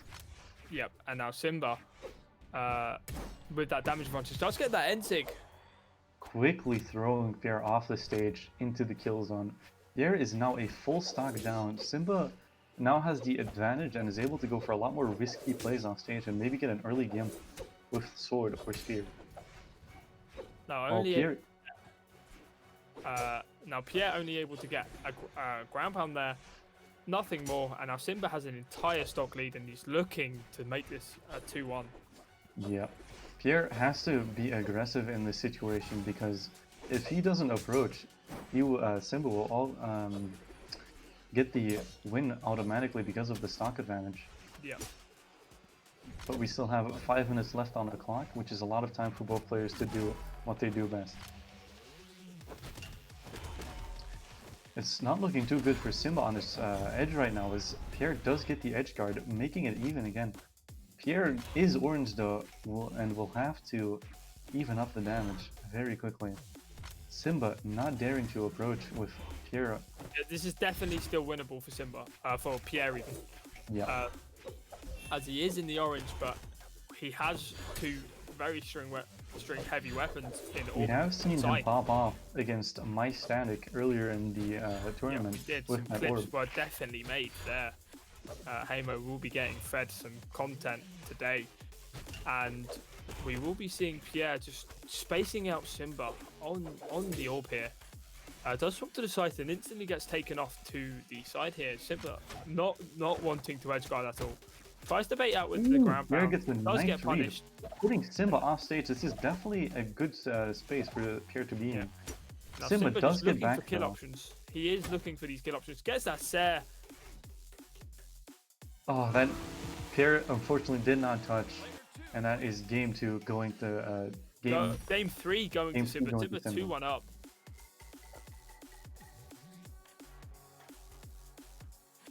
Now Simba not swapping. Will we be seeing a swap from Pierre? We might see a swap to a Teros, which could be very dangerous for Pierre, as Simba is running Hattori, a very quick character. But low on, he is running defense stance, so he's rocking that 5 defense though.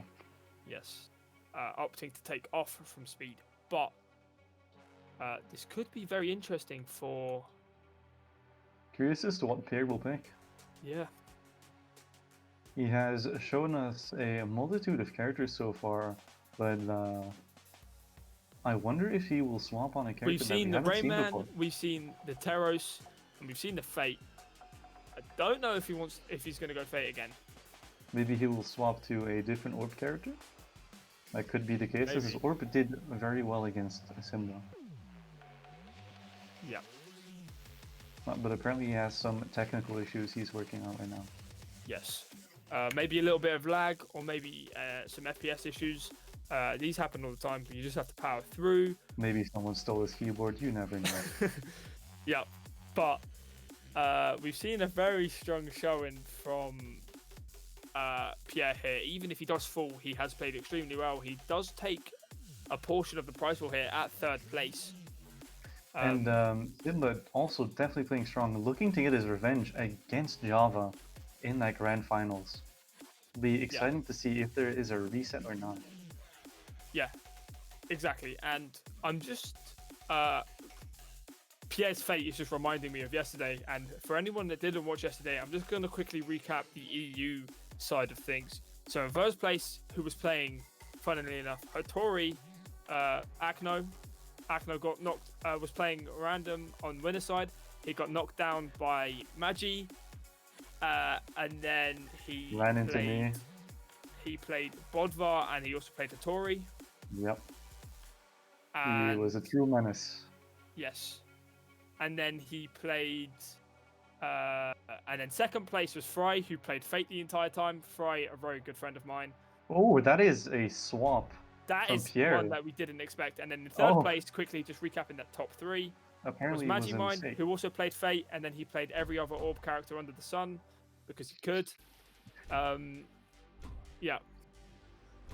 So it will be interesting to see Pierre swapping back to the My duel Fate being here. available again. Hasn't been left unbanned for a while, but we are going to the old Mama Fortress. The most basic of maps. Yep. And the most balanced, in my opinion. Yeah. And now we will be seeing just the same old matches we've been seeing with the Fate and the Hattori, but this will be interesting as Pierre knows that if he loses this, he is out. And obviously he wants a bigger portion of that prize pool, so it will be interesting to see how that plays in his mental side of things. With our smiling golem in the background, we will definitely be seeing how this goes. Yep, and now Simba with the Sare into a weapon throw, unable to get that D-light. And Pierre getting that double N-sig, very nicely done. Simba definitely did not expect that. Back off stage as Pierre is trying to edgeguard Simba. Yep. Getting another N-sig. N-sig. Going very deep finding on these these. N-sigs. And now Simba off stage. Simba, Trying to get back. remember, Simba is 2-1 up. Yeah. So And this is very important for Pierre. yeah, Pierre needs to win this and the next and the one after if he wants to stay in. And if Simba Simba takes this, he's making that moving on ground to Grands. Yep. That extended side sig not hitting. Simba also missing that weapon throw. Yeah, Doesn't and now get the Pierre side had a sig. really good start hitting numerous orb endings. Yeah, but but Simba catching his recovery, managing to just turn that around. Taking the lead with a small stock lead. Definitely dark red and killable.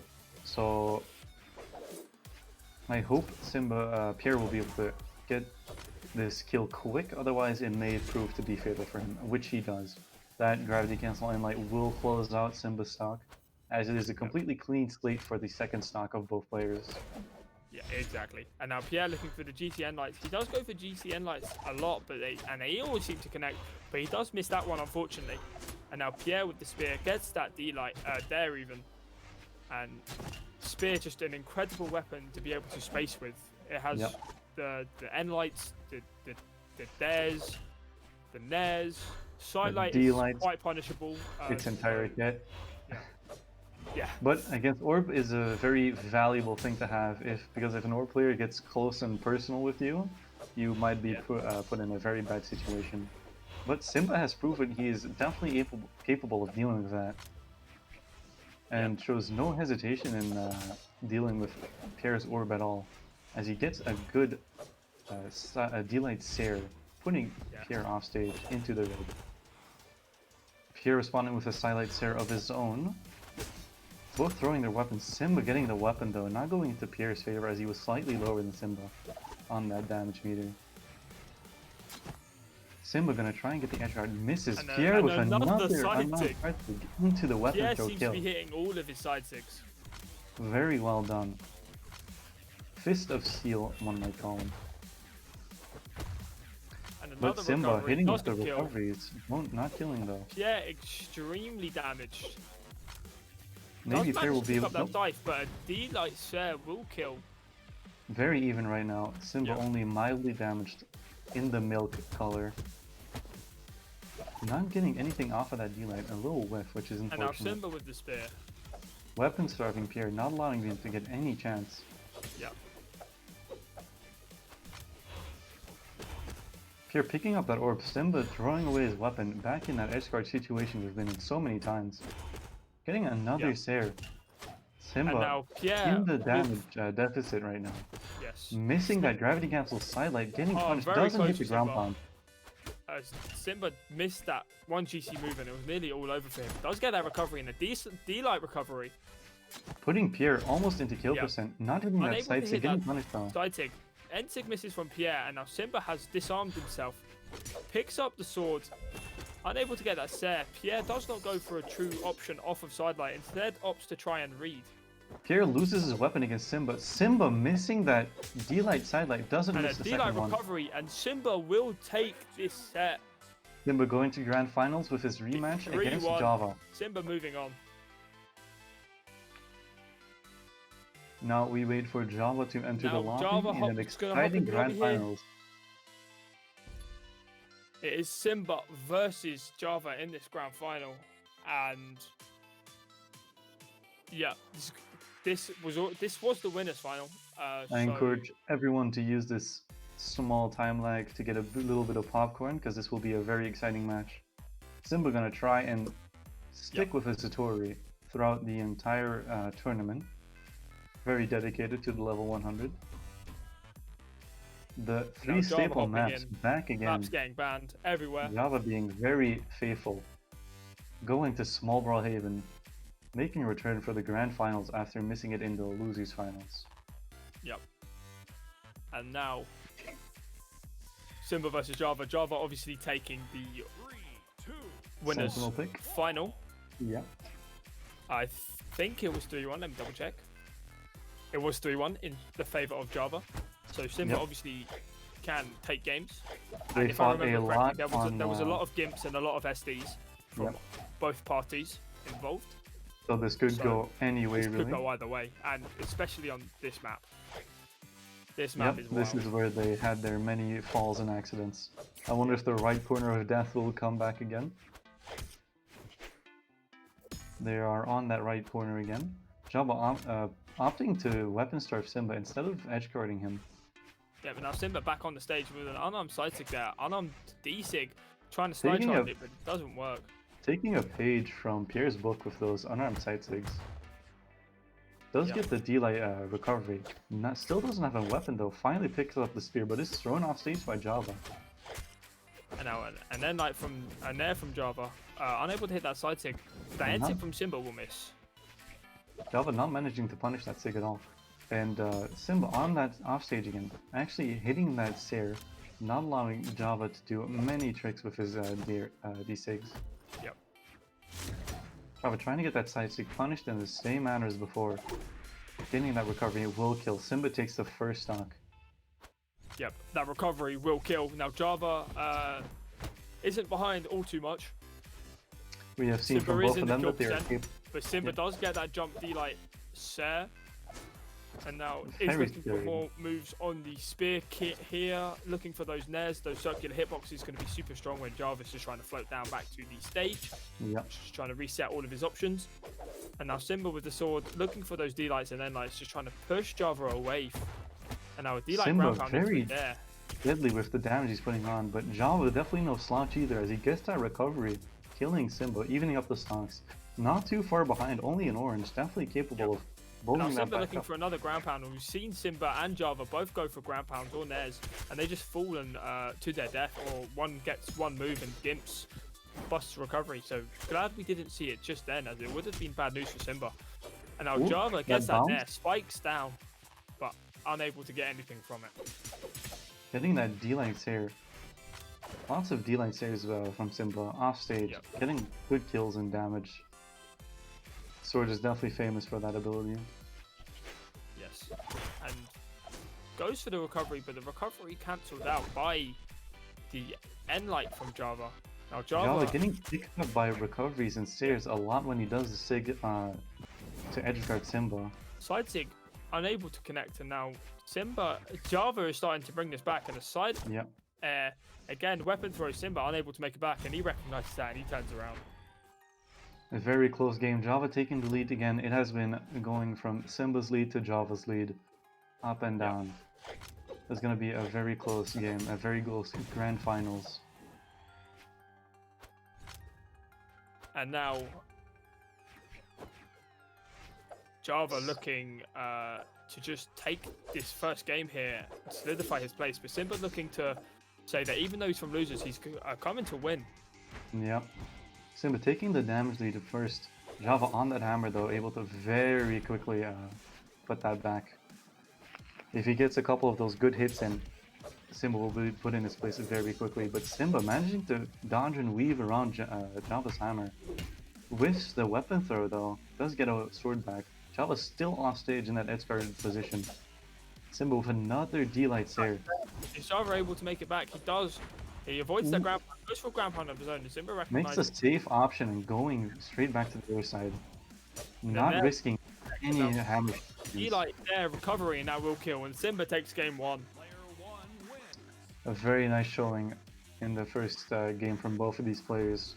Simba showing that he's not slacking since he had to play a lot more matches.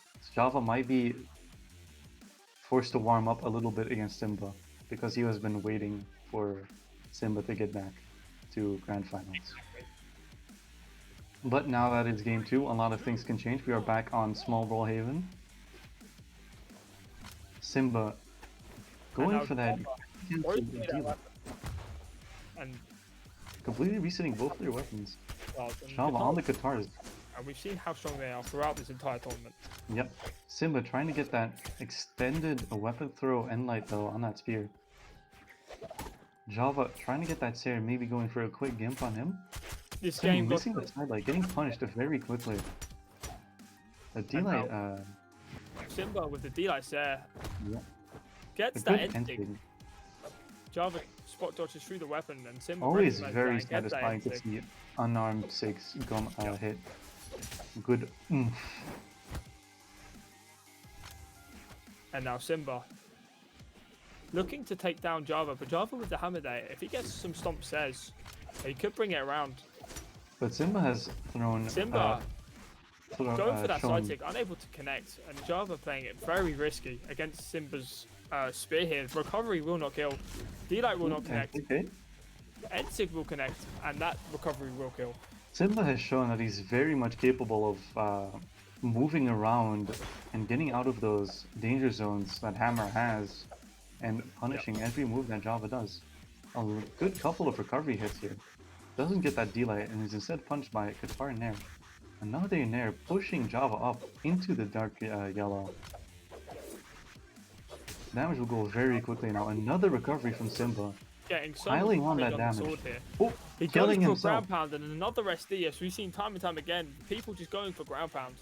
The right corner of death strikes again.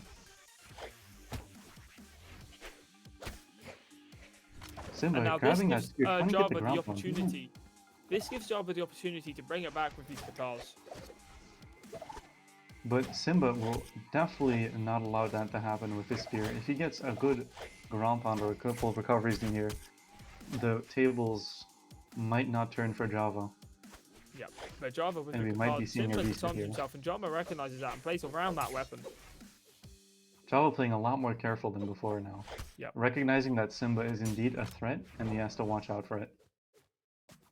Missing that ground pound, Java evading nicely, getting out of the way of Simba's constant attacking. Java not allowing Simba to have any leeway and any moves. Not trying to weapon starve him, but definitely guarding that weapon so Simba does not have the chance to come back. Simba getting that dare though, allowing him to grab the weapon. The And side sig Java from with Java. a side sig, and Simba's SD will result into Java being able to take her back, as I said. And Java now has the lead. Yep, that side sig from Simba not connecting like And we've another seen one many will times not before. connect, and Simba was both players ground pound there, just avoiding each other. And Oh. now Simba, No, Java still making it back. No SDs this time. Java gonna try and further his lead against Simba. that Maybe try recovery and get does in his drop, and head. that Nair does not kill. Now Java floating off to the side of the stage. He Java does get getting that spike on the good recovery. I recovery. guess that's what he was looking for. If he didn't hit that, he would have been dead right there. Yeah. And now But the Simba recovery does connect. quickly ending Java's stock with that recovery. Not allowing him to get too much damage on him. Simba gonna try and build up more damage with those sword end lights and side lights. Trying to go for a very fancy chase dodge read there. Does get it with the recovery. Doesn't get it with the recovery. Yeah. A good See, couple of stabs Yeah, there. from Java. Java looking to make this 1-1. Yeah, Java not allowing Simba to get any type of lead with 2 stomps here, completely switching it into his favor. Simba, however, not allowing it to go on for too long, but that ground pound killing instantly. Java making this 1-1. He's looking like he's trying to just take that and not make the situation. And Simba still sticking on the Hattori. So No swaps from either player. either player throughout the entire tournament. Going back to small Brawl Haven. Yeah. Definitely the most popular map of the tournament. Yeah. And the most deadly, as we've seen. Lots of SDs from both players. Yeah, definitely. 3, 2, 1. And yeah, so both players confident on their picks. Back to small Haven, as you said. Java Getting a good unarmed. string with unarmed. And Simba picking up the sword. Java on the Qatars now. Yep, Simba definitely wants this game, otherwise it will be very difficult for him to get that third match in for the reset. Keep in mind that even if Simba wins 2 games in a row still, he still has to go through the entire reset and do it again, in which Java is able to take the win then. Yeah. It is a very steep hill to climb when you're coming from Yeah, losers. now Simba and Java both on edge here. Trying to gimp each other. It's whether the Qatars or sword's going to play out. Java not taking too many risks and playing it safe while going to the other stage, switching back to neutral, trading a couple hits here and there. Simba trying to read with that side sig but not connecting. Java, however, back off stage in this situation we've seen so many times before. Java looking Not getting any hits as Qatars. Simba tries and weapon throws but misses. Java getting combos that. from that weapon, the Qatar weapon throw into a D like that. And now Yeah. Asher will definitely kill Simba, but Simba looking to play this Then- on sword, but the That Nair Nair will kill. killing though. Weapon throws didn't stop the Nair in time enough. And Simba Simba missing looking for another an unarmed side. side stick. Unarmed side stick seems to be very popular to try and even it out. Yeah, it is a very high force move and will kill very quickly, especially on small ball haven. So I can see Yes. why they go for it. If you do it straight out of the spawn, it may be able to take your opponent off guard. But Java has seen it many times before, especially seeing Pierre do it all a lot. He's probably been spectating, so he is able to spect it. Java taking the long way around. Wide, trying to avoid Simba's options. But Simba does hit that Sarah. Simba weapon starving Java, not allowing him to get any type of advantage. Does get the hammer though. Simba whiffing that nair and like getting punished by that Nair. Java misses the dodge on the side light D light. Yeah. Well, it's fairly even right now in damage, but a couple of hits can change that all around. And now Java. Both jumping around each other, trying to get that edge guard on Java. Simba going under Java to not risk getting hit by the recovery. Yeah. Back to sword they go, getting a beautiful gravity cancel light dare recovery. And now Simba Another weapon throw combo from Simba coming out with good sword string. Java very dangerous position right there, off stage below Simba on that sword. Simba not allowing him to get that weapon with the weapon throws, constantly harassing Java with numerous attempts. Simba really taking the momentum here as he put Java into light red already. In only a couple seconds the stock went down. Java manages to take the stock though with that recovery on Katars. Now Java could win this because we saw him turn it around last game. Yep. There could be another accident with the right corner there if they decide to continue playing around that place. But as seeing as this is the last stock, I'm assuming they will take it a little bit slower. Simba getting that will connect and it will kill. Simba making it 2-1. Yep. One game away from that reset. Big from Simba. Sentinel pick again from Java. No swaps there. So it's going to be interesting to see what map we choose to go. They choose to go on this time. It could be Small Brawl Haven again. We could see a difference maybe, like throw it up in the air. But I think they will be staying consistent as this has worked out best for both of them. At least I feel like. Small Brawl Haven, we're going again. As we guessed, it is indeed Small Brawl Haven. Yep.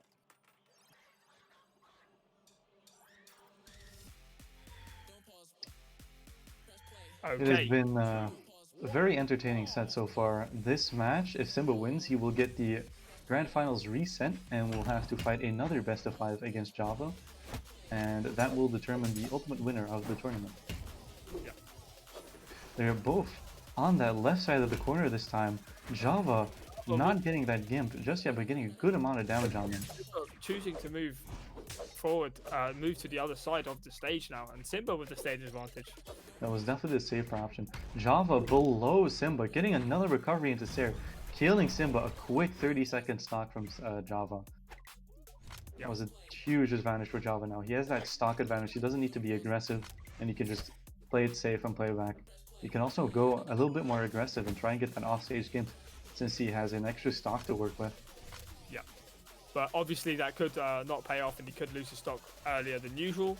Yeah, it's definitely a risk versus reward situation he has to consider here. Yes. As Simba is no slacker when it comes to offstage gameplay. Playing it safe at the moment as he is down 2-1, so if he does lose this, it is a reset, and that can play heavily on the mind. A reset can be good for the winner and bad for the loser. That is how it tends to be. Yes. And Java on stage here with the Katars. Simba just looking to see what he can do with the sword, unable to playing get it safe. Like. Java definitely not taking any risk to keep extending that stock. Yeah. Not hitting any, both of them are not hitting anyone. Oh, Simba with the side sig though. On side sig. Evening up the stock. He makes a return saying hi to Java's face. Yeah.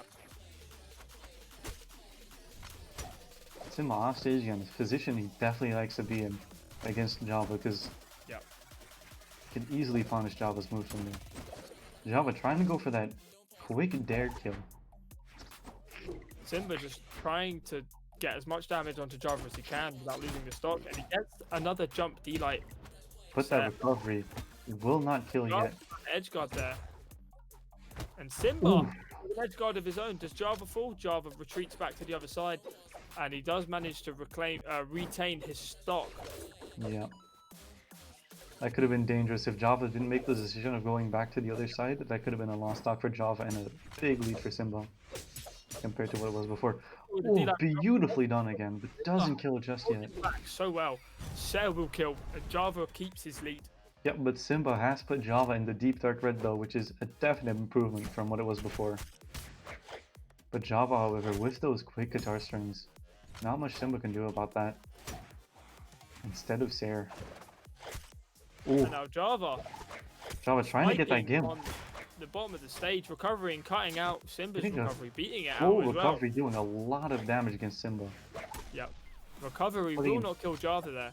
Simba straight into the orange. Very dangerous for him. This could be going into Java's favor. Yep. Java's starting to build up the damage. Yep, but that slide charge down sig does miss, and Simba punishes with the Sair, killing a Java quickly. Simba unable to get that second sidelight, does get punished by that there. Yep. They're playing it both very safe right now. Java only needs to get a stomp Sair to kill, but Simba with another beautiful up-dodge read. D-light Sair keeps getting that read from Java. Yep, Java not switching up his dodges. Another Sair from Java. Java just one more stomp Sair, and he will take this game and make it turn into a game 5 situation. Yep. Ooh, misses the stomp Sair, but Simba also misses the gravity cancel side sig, not gravity cancelled. Yep. Making it close again. Simba staying on top of Java. And a stomp Sair. We have a game 5 situation in this in this grand finals. This determines if Simba will reset or not. Yeah. Java seems to be taking a small break. A second, he says. Yep. So, seeing what we've seen before, you can never really count someone out because Simba was behind and he brought that out really bad. He brought that out. Yeah, these are brought that back. Definitely a good, both very strong contenders for to win this tournament. And then when Java was behind, he also brought it back. And this is a 2-2 situation, game 5. It's winner of this next match. Yeah, it's a match for anything can happen. If Java wins, he takes the tournament. If Simba wins, we do go into a reset. And Simba then has the chance to take the tournament himself. We could potentially, the way it's going, see a game 10. Yeah, that's going to be super interesting to see if they keep on the same picks the entire time. I doubt we'll see any swaps because these players are very consistent in what they've been doing, and it goes down to who gets that initial lead and how far can they bring it. Yeah, so because I know that Java has a Bodvar. He has Bodvar on the back. Yeah, but those Katars have definitely been doing a lot of work for Java. We are going back to small Brawl Haven, no changes there. Everything has been the same, it is purely down to skill level now. Yep. 3, the 2, potential final match of the tournament. Or the beginning of a reset. Java picking up the first weapon, starving Simba from that. Swapping to Katar's there, yeah. Katar's definitely doing a lot of work, as you mentioned. Getting the reads, swapping to the hammer, getting in there. Stomp Sair. I think Simba's recovery has been cut out. Unable to get that recovery of his own again. But Simba's got that stock cleanly. That is huge for Java. Java looking to take this. Java really looking to take exactly what I said earlier. If he can take this lead and further it immensely like he's doing right now, he will have this game in the bag. An N-Sig there. N-Sig. Not allowing Simba to get any potential. Java. Wow, oh my god, he is decimating. That is incredible. That is a clean 2 He hasn't taken a piece of damage. Java is decimating Simba. I don't want to jinx it, but no, there's no way, right? Simba could. No, there we Remember, go. Java has taken the first piece of damage this game. Could this be... And Simba's recovery is gone. Oh. But Simba manages to make it back. But the Katars, they keep going. No, but Java taunts though, loses his dodge. Simba taking a stock early on and taunting back. This is definitely a battle of mental. Can Simba bring this back from the reverse restock? This is a very If exciting Simba match. manages to take this game, he definitely deserves the reset. Yep. He has fought And now hard for Java this with the place. stage control. And Java popped off those first 2 stocks. Unfortunately, losing an extra stock of advantage that he had due to a careless mistake. He thought that Simba was dead and taunted in response, but he wasn't. Yeah. Now Simba trying to play it safe, so is Java. Trying to get hits on both each other. Simba getting a quick read with that sidelight there. Java getting another sidelight. Doesn't hit. Oop. They're back off They're stage. pushing Very Simba close. up. Now Simba damage is has to even, play but off Java stage has here. an entire stock lead onto Simba there. And Java Unable with that to get hammer that now side tick. can definitely close off stocks very quickly now. Yep. But Simba doing a good job of keeping Java away, but it has been even in damage so far, which is bad for Simba. Another sidelight hit on Simba, which is more damage piling up on him. And Java being pushed off stage by that D-line there. Java back on the guitar, Simba missing that side sig. Able to get that haymaker there. Yeah. Java Getting the recovery though. but, Getting... giving away his dodge, but Simba unable to get any proper punishes onto there. And that the recovery will kill. It is now even in stocks. If Simba is able to get through this hurdle and get this to a reset, you might very well win this tournament. But that stomp stick, putting Simba off stage. Oh, that recovery will kill. Java is your Brawl League Love and War 2021 NA champion. Congratulations to Java for winning the tournament, and congratulations to everyone that participated. This was too strong. So our top 3 of this tournament: Java taking first place, Simba taking second place, very well fought from them two there. Pierre taking third place, and an honourable mention in the top 4 there. Zelchi taking 4th. And so super strong competitors. Thank you for coming. I've enjoyed myself. I'm sure. Yeah, I have as well. This was my first time. Very glad to meet everyone. I hope I did well. Yeah. And thanks for coming, and we'll see you in the next tournament. Yep. Goodbye, everyone.